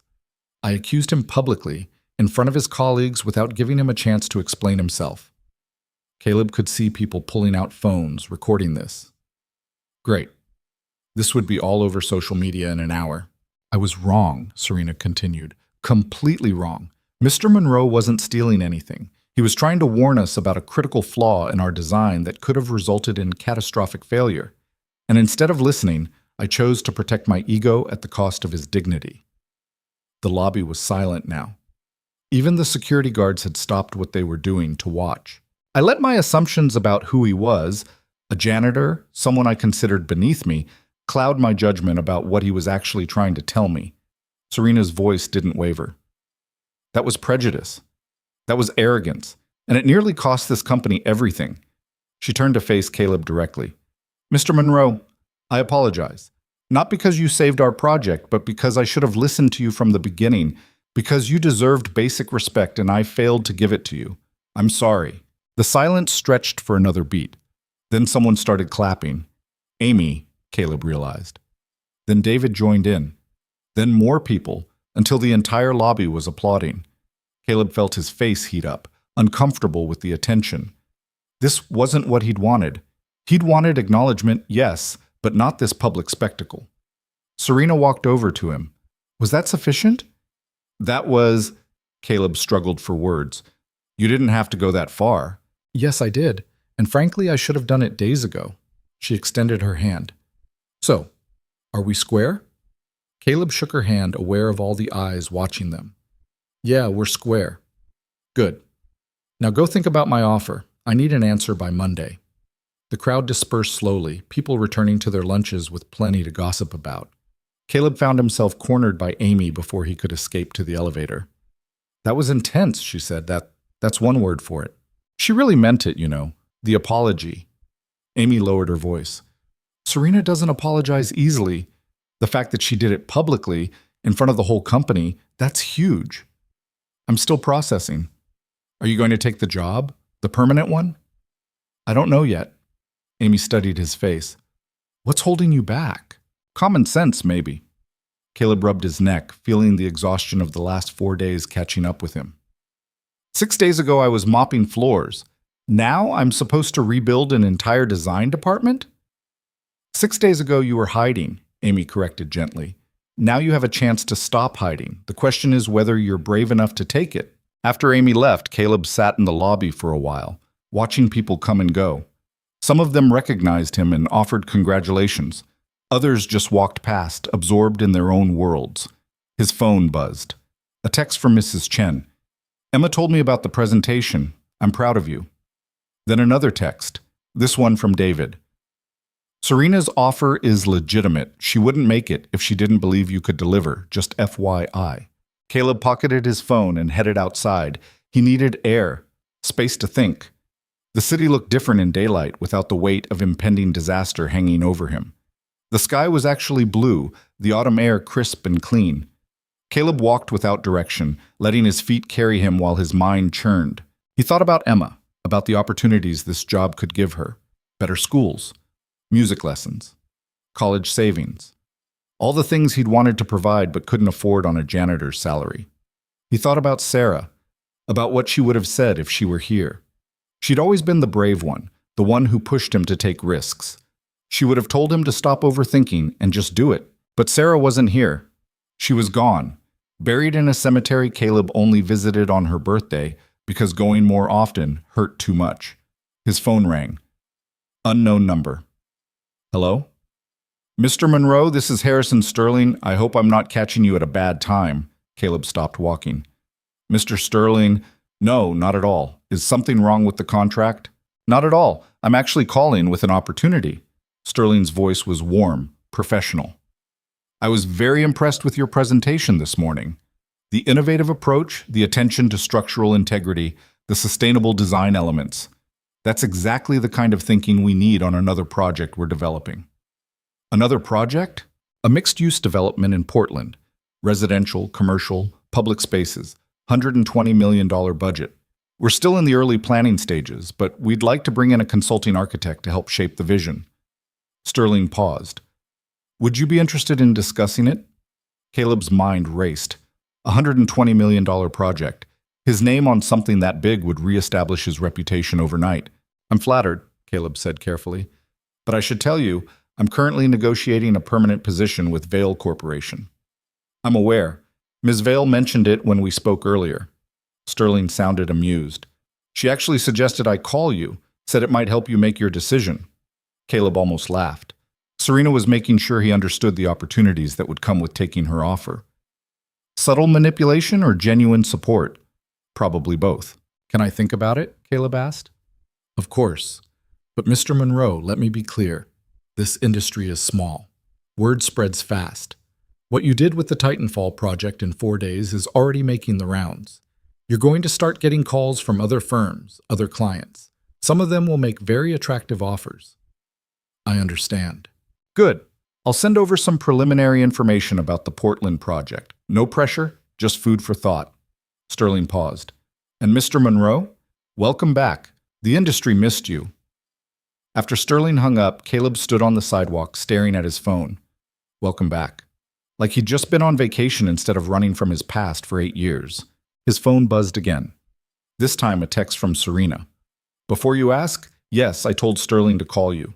Consider it a preview of what your career could look like if you stop being stubborn and accept my offer. Caleb typed back. Manipulation isn't a great look on you. Her response came immediately. Neither is false modesty. You're brilliant. Own it. Caleb pocketed his phone and started walking again. He had the weekend to decide. 2 days to figure out if he was ready to be Caleb Monroe, architect, again. Or if he wanted to stay Caleb Monroe, guy who kept his head down and avoided complications. The problem was, he'd already stopped being that second person. The moment he'd agreed to help Serena, the moment he'd walked back into that world, he'd crossed a line he couldn't uncross. When Caleb picked Emma up from school that afternoon, she immediately noticed his mood. "You look happy worried," she announced, climbing into the subway seat beside him. "Is that different from regular worried?" "Yeah, regular worried is when you're thinking about bills. Happy worried is when something good happened, but you don't know what to do about it." 7 years old and already reading him like a book. "Your boss offered me a permanent job today," Caleb said. "A really good one. Are you going to take it?" "I don't know. What do you think I should do?" Emma swung her legs, thinking hard. "Do you like the job?" "I like the work. I like designing buildings." "Then you should do it." "It's not that simple, baby." "Why not?" Emma looked at him with those serious eyes that reminded him so much of Sarah. "If you like it, and it makes us money, what's the problem?" "The problem is that I gave up this kind of work when your mom died. Going back to it feels like—" Caleb struggled to find words a 7-year-old would understand. "It feels like I'm leaving her behind." Emma was quiet for a moment. Then she said, "Mommy's already gone, Daddy." The words hit like a punch to the gut. "I know that," Caleb managed. "I know you know, but sometimes you act like if you're sad enough, she'll come back." Emma leaned against his arm. "Mrs. Chen says grief is like carrying heavy rocks. You can hold on to them forever if you want, but eventually you get tired." "Mrs. Chen says a lot of things." "She's usually right, though." Caleb wrapped his arm around his daughter, pulling her close. "When did you get so smart?" "I've always been smart. You're just noticing now." That night, after Emma went to bed, Caleb sat at their tiny kitchen table with Serena's contract in front of him. The numbers still seemed unreal. The opportunity still felt too big. But Emma's words kept echoing in his head. "Mommy's already gone." She was right. Sarah was gone, and no amount of hiding or punishing himself would bring her back. The question wasn't whether he deserved to move forward. The question was whether he had the courage to try. Caleb picked up his phone and typed a text to Serena. "I need to see the design department first. Talk to the team. Understand what I'd be walking into." Her response came 5 minutes later. "Monday morning, 8 a.m. I'll give you full access to personnel files, current projects, everything. Come prepared with questions." Caleb set down his phone and looked around the apartment. Small, cramped, but home. He thought about Emma's comment about moving, about houses with yards. He thought about Sterling's Portland project. He thought about all the buildings he'd never designed because he'd been too afraid to try. Maybe it was time to stop being afraid. Monday morning arrived gray and cold, the kind of November day that threatened rain but couldn't quite commit. Caleb dropped Emma at school early and made it to Vail Corporation by 7:45. The building felt different knowing he might actually belong here. Serena met him in the design department, which took up most of the 38th floor. The space was open concept, full of drafting tables and computer stations with glass-walled offices around the perimeter. "This is yours if you want it," Serena said, gesturing to a corner office with windows overlooking the city. "Or you can work out on the floor with everyone else. Your choice." Caleb walked into the office, taking in the clean lines and empty shelves. "You're really serious about this?" "I don't make offers I'm not serious about." Serena handed him a tablet loaded with files. "Personnel reviews for every member of the design team, project histories, client feedback, everything you'd need to assess the department." "You compiled this over the weekend?" "I had help. Amy pulled most of the project data. David handled the personnel files." Serena leaned against the door frame. "We want you here, Caleb. The whole leadership team agrees you're what we need." "No pressure, though." "Mountains of pressure, but you've proven you can handle it." Caleb spent the next 4 hours reviewing files and walking the floor, talking to designers, asking questions about workflow and communication and creative process. What he found was a department full of talented people hamstrung by bureaucracy and unclear direction. They had the skills but lacked cohesion, lacked someone to trust them and get out of their way. Around noon, he found Serena in her office. I'll take the job, Caleb said without preamble. On 3 conditions. Serena raised an eyebrow. More conditions? First, I want Amy promoted to senior designer. She's good and she's been overlooked. Done. Second, I want authority to restructure the design workflow, cut the approval bureaucracy, streamline communication, let designers actually design instead of drowning in paperwork. Done. Third, I want my daughter to be allowed to come here after school when she needs to. Your building has better heating than our apartment, and I'm not leaving her alone at home. Caleb crossed his arms. Non-negotiable. Serena smiled. Done. Anything else? Yeah, when do I start? How about right now?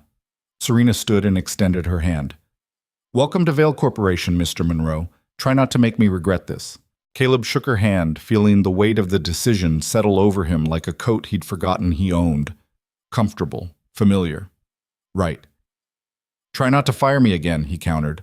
I'll do my best. The first week was harder than Caleb expected.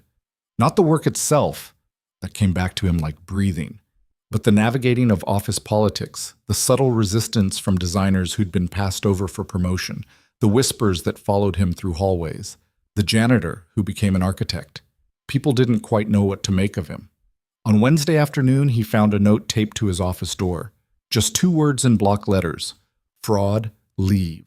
Caleb stared at it for a long moment, then crumpled it and tossed it in the trash. He'd expected this. You didn't go from invisible to leadership without making enemies. Amy caught him throwing it away. Another one? Third this week? Caleb pulled out his keys to unlock his office. You'd think they'd get more creative. You should tell Serena. And what? Have her send out a memo telling people to be nice to me? That'll make it worse. Caleb dropped his bag on the desk. They'll either get over it or they won't. That's very zen of you. That's very tired of me. Caleb sat down, rubbing his eyes. How's the Henderson project coming? Amy launched into an update about the residential complex they were designing for a developer in Brooklyn. The work was good. She had a natural instinct for spatial flow, but she kept second-guessing herself, asking for approval on decisions she should have been making independently. Amy, Caleb interrupted gently, you don't need my permission to move a wall 6 inches. Trust your instincts. But what if I'm wrong? Then we fix it. That's how this works. Caleb pulled up her designs on his monitor. Look, architecture isn't about being perfect. It's about solving problems in ways that make people's lives better. You're good at that. Stop asking me to validate every choice. Amy bit her lip. Rachel used to say my ideas were too risky. Rachel was feeding corporate secrets to our competitors. Maybe don't use her as your benchmark. Caleb spun the monitor back toward her. Move the wall. Expand the kitchen. Make the decisions you know are right. After Amy left, Caleb spent an hour reviewing project proposals from the team. Most were solid but safe. Nothing that would win awards or attract attention. The department had been playing it safe for so long they'd forgotten how to take risks. His phone buzzed. A text from the school. Emma not feeling well? Can you pick her up? Caleb was out the door in 30 seconds. He found Emma in the nurse's office, curled up on the cot with her backpack clutched to her chest. She looked small and pale, her eyes red from crying. Hey, baby. Caleb sat on the edge of the cot, pressing his hand to her forehead. Warm, but not burning. What's wrong? My stomach hurts. Emma's voice was tiny. And Tommy Martinez said his dad makes more money than you because his dad is a real architect, not a janitor pretending? Ah, there it was. Come on. Caleb helped her sit up. Let's get you home. The subway ride back was quiet, Emma leaning against him with her eyes closed. Caleb felt anger simmering in his chest. Not at Tommy Martinez, who was just a kid repeating what he'd heard at home, but at the whole situation. At the assumption that someone's worth was measured by how much money they made or what title they held. Back at the apartment, Caleb settled Emma on the couch with ginger ale and crackers. She picked at the food, not really eating. Daddy? She said after a while. Are you pretending to be an architect? No, baby, I am an architect. I've always been an architect, even when I was working as a janitor. Then why did you work as a janitor if you could make more money doing the other thing?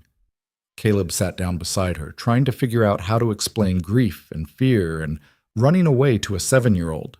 After your mom died, I was really sad, he said slowly. So sad that I couldn't do the work I used to do. It hurt too much. So I found different work that didn't hurt as much. The janitor job? Yeah, but it didn't pay as much. No, but it let me pick you up from school every day, and that was more important to me than money. Emma absorbed this. Are you still sad? Sometimes. I'll probably always be a little sad about losing your mom, but I'm also happy because I have you. Caleb pulled her closer. And now I get to do work I love and still pick you up from school. Best of both worlds. Tommy's dad doesn't pick him up. His nanny does. Well, Tommy's dad is missing out. Emma smiled a little, then curled back against him. Can I come to your work tomorrow? See what you do? If you're feeling better, sure. Will people be mean to you there too? The question startled him. What makes you think people are mean to me? Because people are always mean to people who are different. Emma said it matter-of-factly, like she was stating an obvious truth. You were a janitor and now you're a boss. That's different. So people probably don't like it. Caleb wondered when his daughter had gotten so perceptive. Some people don't like it, but that's their problem, not mine. That's what Mrs. Chen says too. Mrs. Chen is a wise woman. They spent the rest of the afternoon watching nature documentaries, Emma slowly perking up as her stomach settled. Around 6, Mrs. Chen knocked on the door with a container of chicken soup. Heard Emma was sick, she said, handing it over. This will help. You didn't have to do that. Yes, I did. That's what neighbors do. Mrs. Chen peered past him to where Emma was sprawled on the couch. She okay? Stomach ache, and some kid said something mean at school. Mrs. Chen's expression hardened. Kids are cruel. They learn it from their parents. Yeah. You holding up okay? With the new job? Caleb leaned against the doorframe, suddenly exhausted. It's a lot. More than I expected. You'll figure it out. You're tougher than you think. Mrs. Chen patted his arm. And if you need anything, you know where I am. After she left, Caleb heated up the soup and brought it to Emma. She ate a little, more to please him than because she was hungry. By 8, she was asleep on the couch, and Caleb carried her to bed, tucking her in with the stuffed rabbit she'd had since she was a baby. Standing in her doorway, watching her sleep, Caleb thought about all the ways he could fail her. Could fail this job. Could fail to live up to the expectations everyone seemed to have. But he'd failed before and survived. That had to count for something. His phone buzzed. A text from David. Donovan and Associates is making noise, threatening to sue us for defamation. Thought you should know. Caleb typed back, let them. We have evidence. David's response, Serena's lawyers say the same thing. Trial might get messy, though. Messy was an understatement. The whole Donovan situation had blown up in the press once the police investigation went public. Corporate espionage, extortion, sabotage. It had all the elements of a good scandal. Serena had been fielding media requests for days, and the company's PR team was working overtime to control the narrative. But that was tomorrow's problem. Tonight, Caleb had a sick daughter and a bowl of Mrs. Chen's soup, and absolutely no intention of thinking about lawsuits. The next morning, Emma insisted she felt well enough to go to work with Caleb. She wore her favorite dress, the blue one with stars, and carried her homework in her backpack like she was going on an adventure. The design team did a double take when Caleb walked in with a 7-year-old trailing behind him. Everyone, this is Emma, Caleb said. She'll be hanging out at my office today doing homework. Pretend she's not here. Emma gave a little wave, suddenly shy in front of all the adults. Amy immediately swooped in. Hi, Emma. I love your dress. Are those constellations? Yeah, Daddy taught me all the names. Emma launched into an explanation of Orion's belt, and Amy listened like it was the most fascinating thing she'd ever heard. Caleb set Emma up at the small table in his office with her homework and a juice box. You need anything? You come get me. Okay? Okay, Daddy. The morning passed in a blur of meetings and design reviews. Caleb checked on Emma every hour, finding her alternately working on math problems and drawing elaborate pictures of buildings with impossibly tall spires. Around 11, Serena stopped by his office. She paused when she saw Emma. Ms. Vale, this is my daughter Emma. Caleb kept his voice neutral, ready to defend his decision to bring her if Serena objected. But Serena just smiled and walked over to Emma's table. Those are beautiful drawings. Are you an architect too? Not yet, Emma said seriously, But Daddy says I can be anything I want when I grow up. He's right. Serena glanced at Caleb. Can I borrow your father for a minute? Okay, but he has to come back. I promise. Outside the office, Serena's expression turned serious. We need to talk about the Donovan situation. Their lawyers sent over a list of demands. It's absurd, but it's also aggressive. What kind of demands? They want us to drop all charges against Marcus and Rachel, issue a public apology for baseless accusations, and pay them $2 million for damage to their reputation. Serena's laugh was harsh. They've got nerve, I'll give them that. What did your lawyers say? To tell Donovan to go to hell, but more politely. Serena crossed her arms. The thing is, they're banking on us not wanting the publicity, thinking we'll settle to avoid a messy trial. Are you considering it? No, are you kidding? They tried to destroy my company. Serena's eyes were hard. I want them buried, but I need to know the whole team is on board. This is going to get ugly. I'm in, Caleb said without hesitation. They threatened Rachel's sister. They corrupted our work. They deserve whatever's coming. Even if it means your name gets dragged through the press? Because they'll go after you too. Question your credentials, your history, try to make you look like a fraud. Caleb thought about the note on his door, the whispers in the hallways, Tommy Martinez calling him a pretend architect. Let them try, he said. I know who I am. Serena studied him for a moment, then nodded. Okay, we fight. The trial preparation took weeks. Lawyers camped out in conference rooms, reviewing evidence, deposing witnesses, building their case. Marcus had agreed to testify against Donovan in exchange for a reduced sentence. Rachel, who'd cooperated from the beginning, had been granted immunity.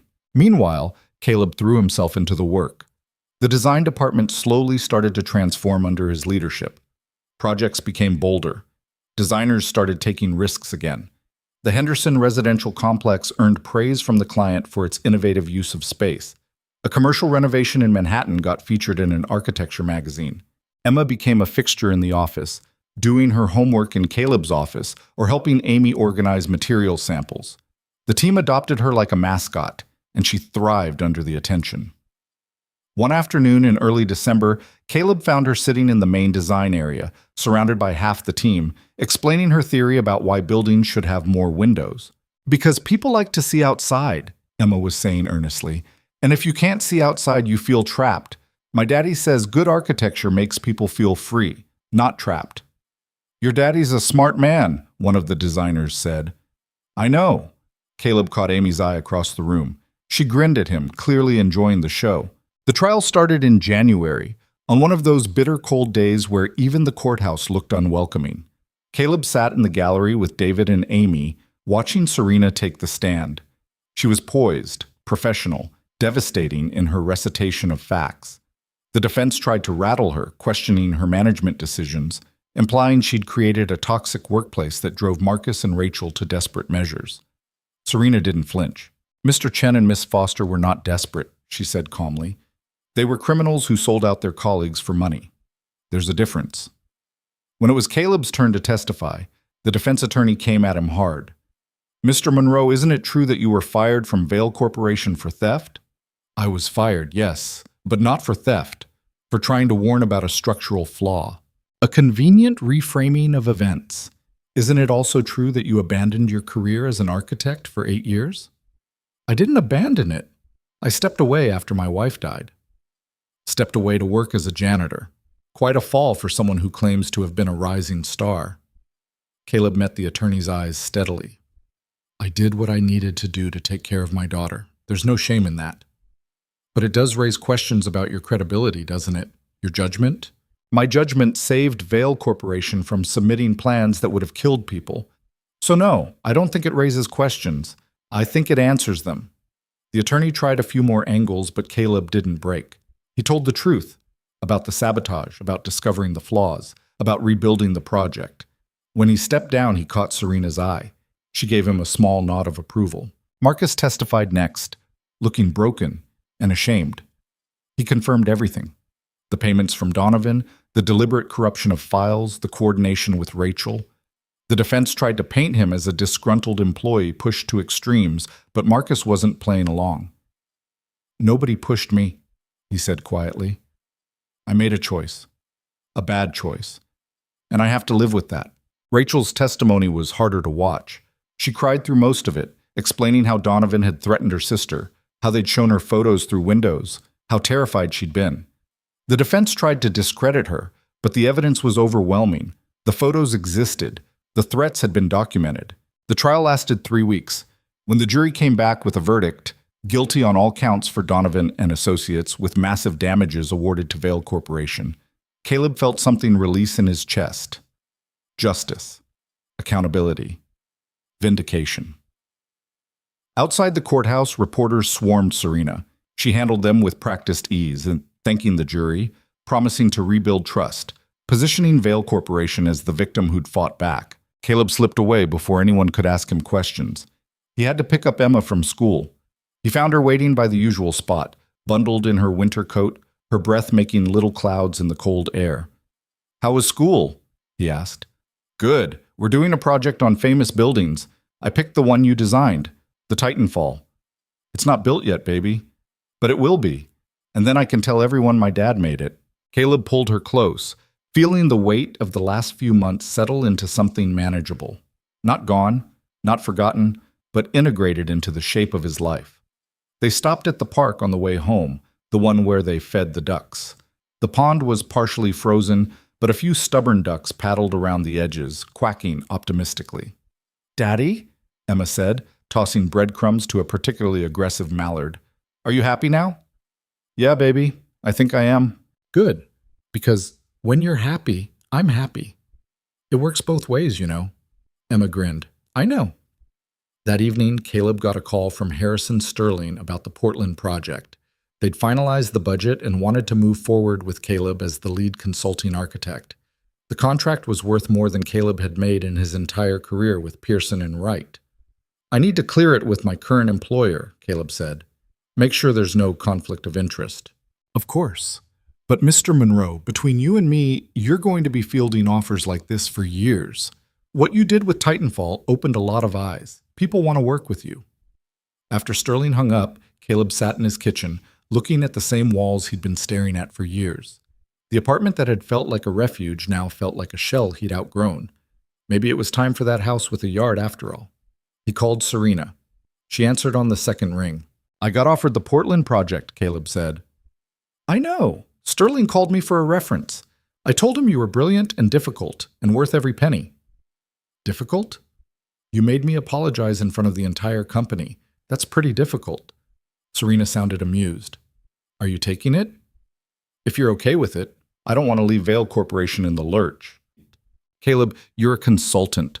Consulting on other projects is literally the job description." Serena paused. "But I appreciate you asking. Yes, take it. Add it to your portfolio. Make us look good by association." "Thanks. Just don't forget about us little people when you're accepting your Architecture Excellence Award." Caleb laughed.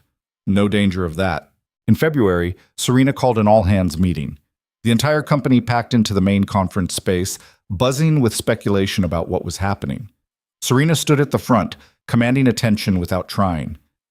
"3 months ago, this company faced its biggest crisis," she began.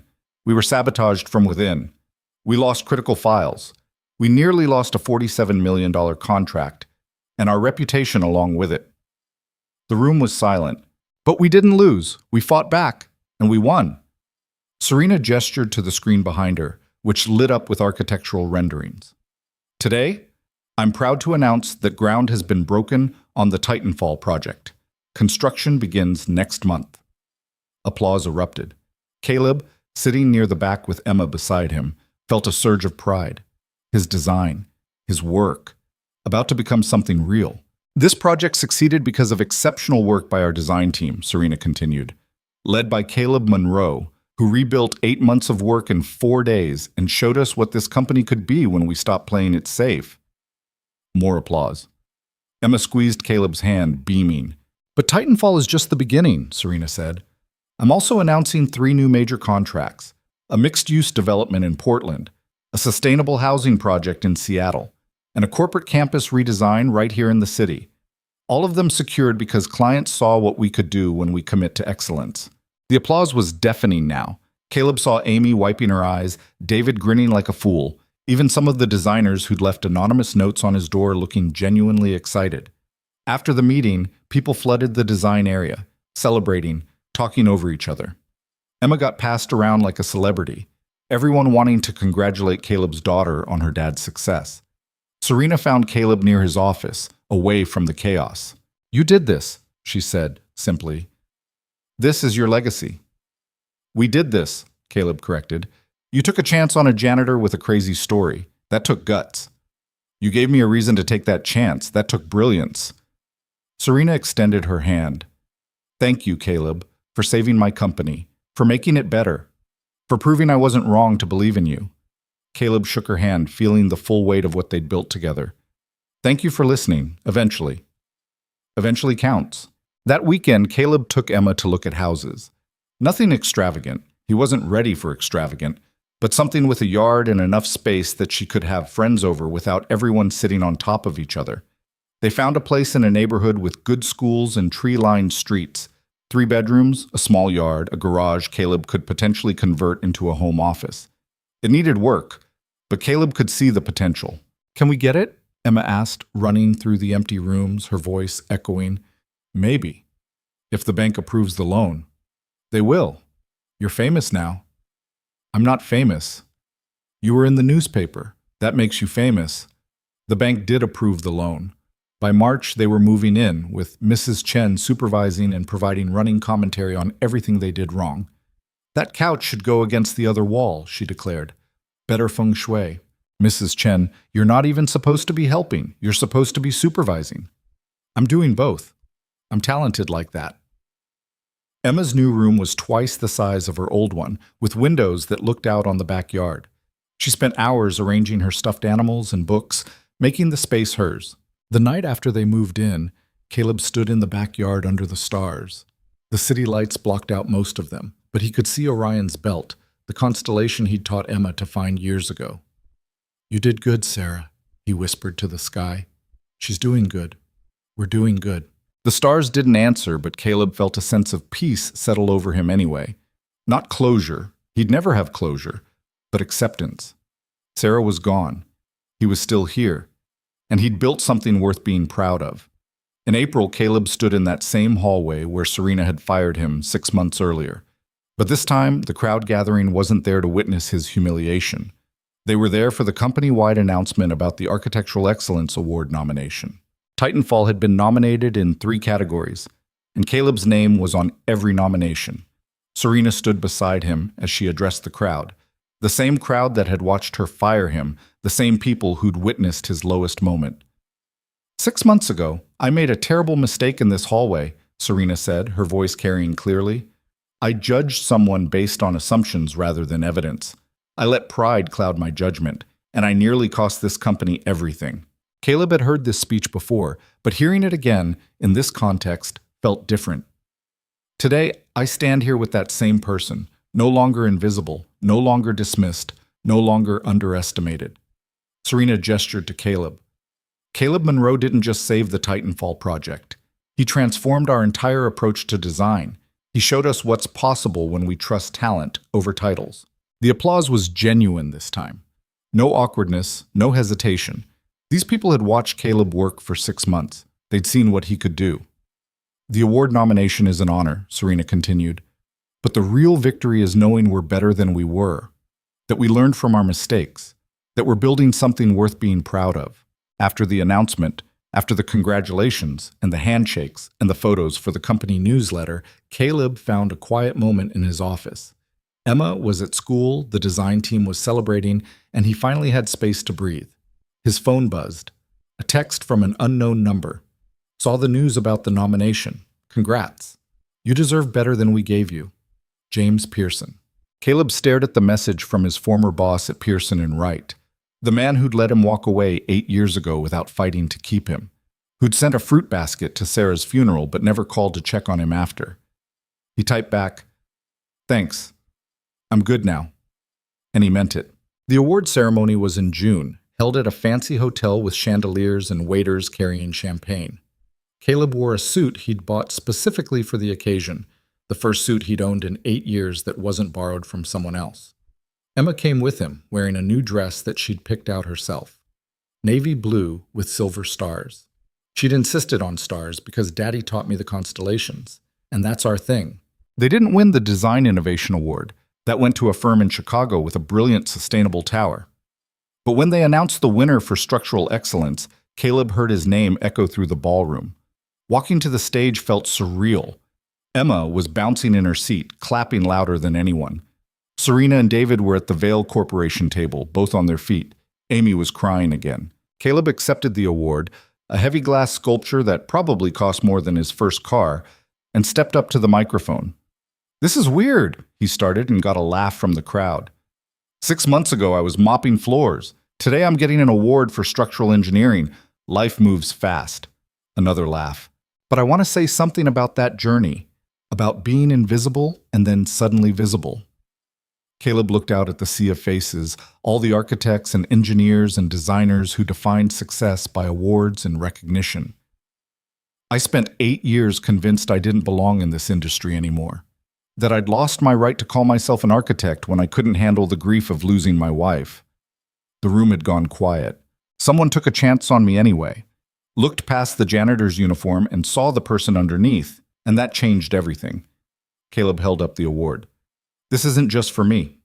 It's for everyone who's ever been dismissed, overlooked, told they don't belong. Your worth isn't determined by your job title or your salary or whether people recognize your name. It's determined by the work you do and the integrity you bring to it." He paused, finding Emma's face in the crowd. "My daughter asked me recently if I was pretending to be an architect, and I told her no, I've always been an architect, even when I was pushing a mop. Because architecture isn't just about designing buildings, it's about seeing possibilities and making them real. And you can do that anywhere, in any job, at any level." Caleb set the award down on the podium. "So thank you for this recognition. But more importantly, thank you to everyone who sees potential in unexpected places, who takes chances on people others have written off, who understands that second chances aren't charity, they're investments in what we could all become if given the opportunity." The applause started before he finished, building into something that felt less like recognition and more like agreement. Like maybe other people in that room understood what it felt like to be counted out and fight your way back. Afterward, people came up to shake his hand, ask for his card, tell him their own stories of being overlooked. A young woman told him she'd left architecture school after failing a class and was thinking about going back. An older man said he'd been fired from 3 firms before finding one that appreciated his unconventional approach. Everyone had a story. Everyone had been invisible at some point. Emma tugged on his sleeve. "Daddy, can we go home now? My feet hurt." "Yeah, baby. Let's go home." On the subway ride back, because Caleb still took the subway, despite being able to afford a car now, Emma leaned against him, the award sitting in the seat beside them. "That was a good speech," she said sleepily. "Thanks. Did you mean it, about being an architect even when you were a janitor?" "Yeah, I did." "Good. Because I want to be an architect too someday. And I want to remember that it's about what you do, not what people call you." Caleb kissed the top of her head. "You can be anything you want, Emma. Architect, scientist, astronaut, whatever makes you happy." "I want to be like you." "Aim higher." "Nope, you're the best." They got home late, Emma falling asleep in the car on the way from the subway station. Caleb carried her inside, tucked her into bed with her stuffed rabbit, and stood in her doorway watching her breathe. This was success. Not the award, not the recognition, not the money or the prestige. This, having a daughter who felt safe enough to dream big, having a home that felt like a foundation instead of a hiding place, having a future that looked like possibility instead of punishment. Caleb pulled out his phone and opened his photos, scrolled back to a picture of Sarah taken years ago at a construction site. She was wearing a hard hat and laughing at something off camera, her whole face lit up with joy. "I did it," he whispered to the photo. "I came back, and it doesn't hurt as much anymore." He set the photo as his lock screen. The first time in 8 years he'd been able to look at her face without feeling like he was drowning. The next morning, Caleb got to the office early. The Titanfall project was entering its construction phase, and he wanted to review the latest progress reports before the team meeting. He found Serena already in the war room, which they'd kept set up as a reminder of what they'd accomplished. "Couldn't sleep either?" she asked. "Emma had a nightmare," By the time I got her settled, I was awake anyway. The joys of parenthood. You got kids? No. Never found the time. Serena looked around the room at the walls still covered with their salvaged plans and calculations. You know what's strange? This room represents the worst crisis this company ever faced, but it also represents the best work we've ever done. Desperation makes you creative. Or honest. Serena turned to face him. I've been thinking about expansion, opening a second office, maybe in Portland or Seattle, somewhere we can take on bigger projects without spreading ourselves too thin. That's ambitious. This whole company is ambitious. That's the point. Serena crossed her arms. I want you to head it up. The new office. Build your own team, set your own direction, create something from scratch. Caleb felt his stomach flip. That's a huge responsibility. You rebuilt a $47 million project in 4 days. I think you can handle opening an office. Serena, before you say no, hear me out. She pulled up a presentation on her tablet. We've got more work than we can handle. The Titanfall success brought in contracts we don't have the capacity for. We either expand or turn down opportunities. And I'd rather expand with someone I trust than scramble to keep up. Caleb looked at the numbers she was showing him. The projected growth, the potential revenue, the opportunity to shape an entire branch of the company. I need to think about Emma, he said. Moving cities, changing schools, leaving Mrs. Chen, or you could keep your base here and travel as needed. Hybrid approach. Build the team in Portland, but maintain your life in the city. Serena set down the tablet. I'm not asking you to uproot your life again, Caleb. I'm asking you to grow it. Let me talk to Emma. Take all the time you need. That afternoon, Caleb sat Emma down at their kitchen table in their house with a yard, and explained the opportunity. Would we have to move? Emma asked immediately. No, I'd travel more, but we'd stay here. This is home. How much more travel? Maybe a week or two per month? Mrs. Chen could stay with you, or we could arrange something else. Emma thought about this seriously. Would you be happy doing it? I think so. It's a chance to build something new. Then you should do it. Emma said it with such confidence that Caleb almost laughed. Just like that? Daddy, you've been happy since you started designing again. Really happy. I don't want you to stop being happy just because you're worried about me. My job is to worry about you. Your job is to be my dad. And good dads are happy because happy dads make happy kids. Emma grinned. Mrs. Chen told me that. Mrs. Chen tells you a lot of things. She's usually right, though. Caleb told Serena yes the next day. By August, they'd opened the Portland office with Caleb as its director. The team was small but talented, hand-picked from applications that flooded in after word spread about the opportunity. The commute was brutal, 4-hour flights twice a month, but Emma was right. Caleb was happy. Building something from nothing, shaping the direction of an entire office, mentoring young architects who reminded him of himself at that age. One evening in September, Caleb stood on the construction site of the Titanfall project. The foundation was complete, the steel framework rising into the sky like bones of something enormous. His design, his calculations, his vision taking physical form. A worker in a hard hat approached him. Mr. Monroe, we're ready for your inspection of the eastern wall supports. Caleb followed him through the site, checking welds and stress points, asking questions, making notes. This was what he'd been afraid of for 8 years. Being back on a construction site, surrounded by the sounds and smells that reminded him of Sarah's death. But standing there watching his building come to life, Caleb didn't feel fear. He felt purpose. Looks good, he told the foreman. Keep me updated on the progress. On his way out, Caleb paused at the spot where the memorial plaque would eventually go. Every major project had one, a dedication to the people who made it possible. He'd already submitted his text for the plaque. In memory of all those who build our future, may they work safely and go home to those they love. Sarah would never go home again. But maybe this building could be a different kind of memorial. A promise that her death meant something. That safety mattered. That people mattered more than deadlines or budgets or prestige. By December, exactly 1 year after the trial verdict, Vail Corporation threw a holiday party to celebrate their biggest year on record. The Titanfall project was ahead of schedule. The Portland office had secured 2 major contracts. The company had grown by 40%. Caleb brought Emma to the party, letting her wear her fanciest dress and stay up past her bedtime. She charmed everyone, telling elaborate stories about her dad's work and asking designers technical questions that most adults couldn't answer. Serena found them near the dessert table. "She's going to be trouble when she grows up," Serena observed. "She's already trouble," Caleb said fondly. "The best kind, though." Serena handed him a glass of champagne. "I wanted to thank you for everything you've done this year. For saving the company, yes, but also for changing it, making it better. You did that. You took the risk. We did it together. That's how the best things happen." Serena raised her glass. "To partnerships, to second chances, to proving everyone wrong."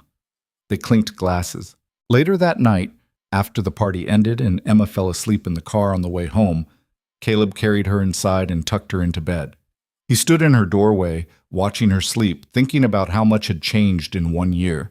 From janitor to award-winning architect, from invisible to recognized, from running from his past to building toward his future. But the biggest change wasn't professional. It was internal, the belief that he deserved to be here, that he belonged in this life, that starting over wasn't betraying what he'd lost. It was honoring what he'd survived. Caleb walked to his own room, where Sarah's photo still sat on his nightstand beside a picture of Emma. He picked up Sarah's photo, looking at her smile. "I think you'd be proud," he said quietly, "of Emma, of me, of what we built from the wreckage." He set the photo down and climbed into bed, exhausted but content. Outside, the city hummed with life, millions of people and millions of stories, all of them trying to figure out how to move forward after whatever had broken them. Some would make it, some wouldn't. But the trying mattered. The trying was everything. And Caleb Monroe, once invisible, once broken, once convinced he'd lost his right to dream, was finally, beautifully, undeniably alive.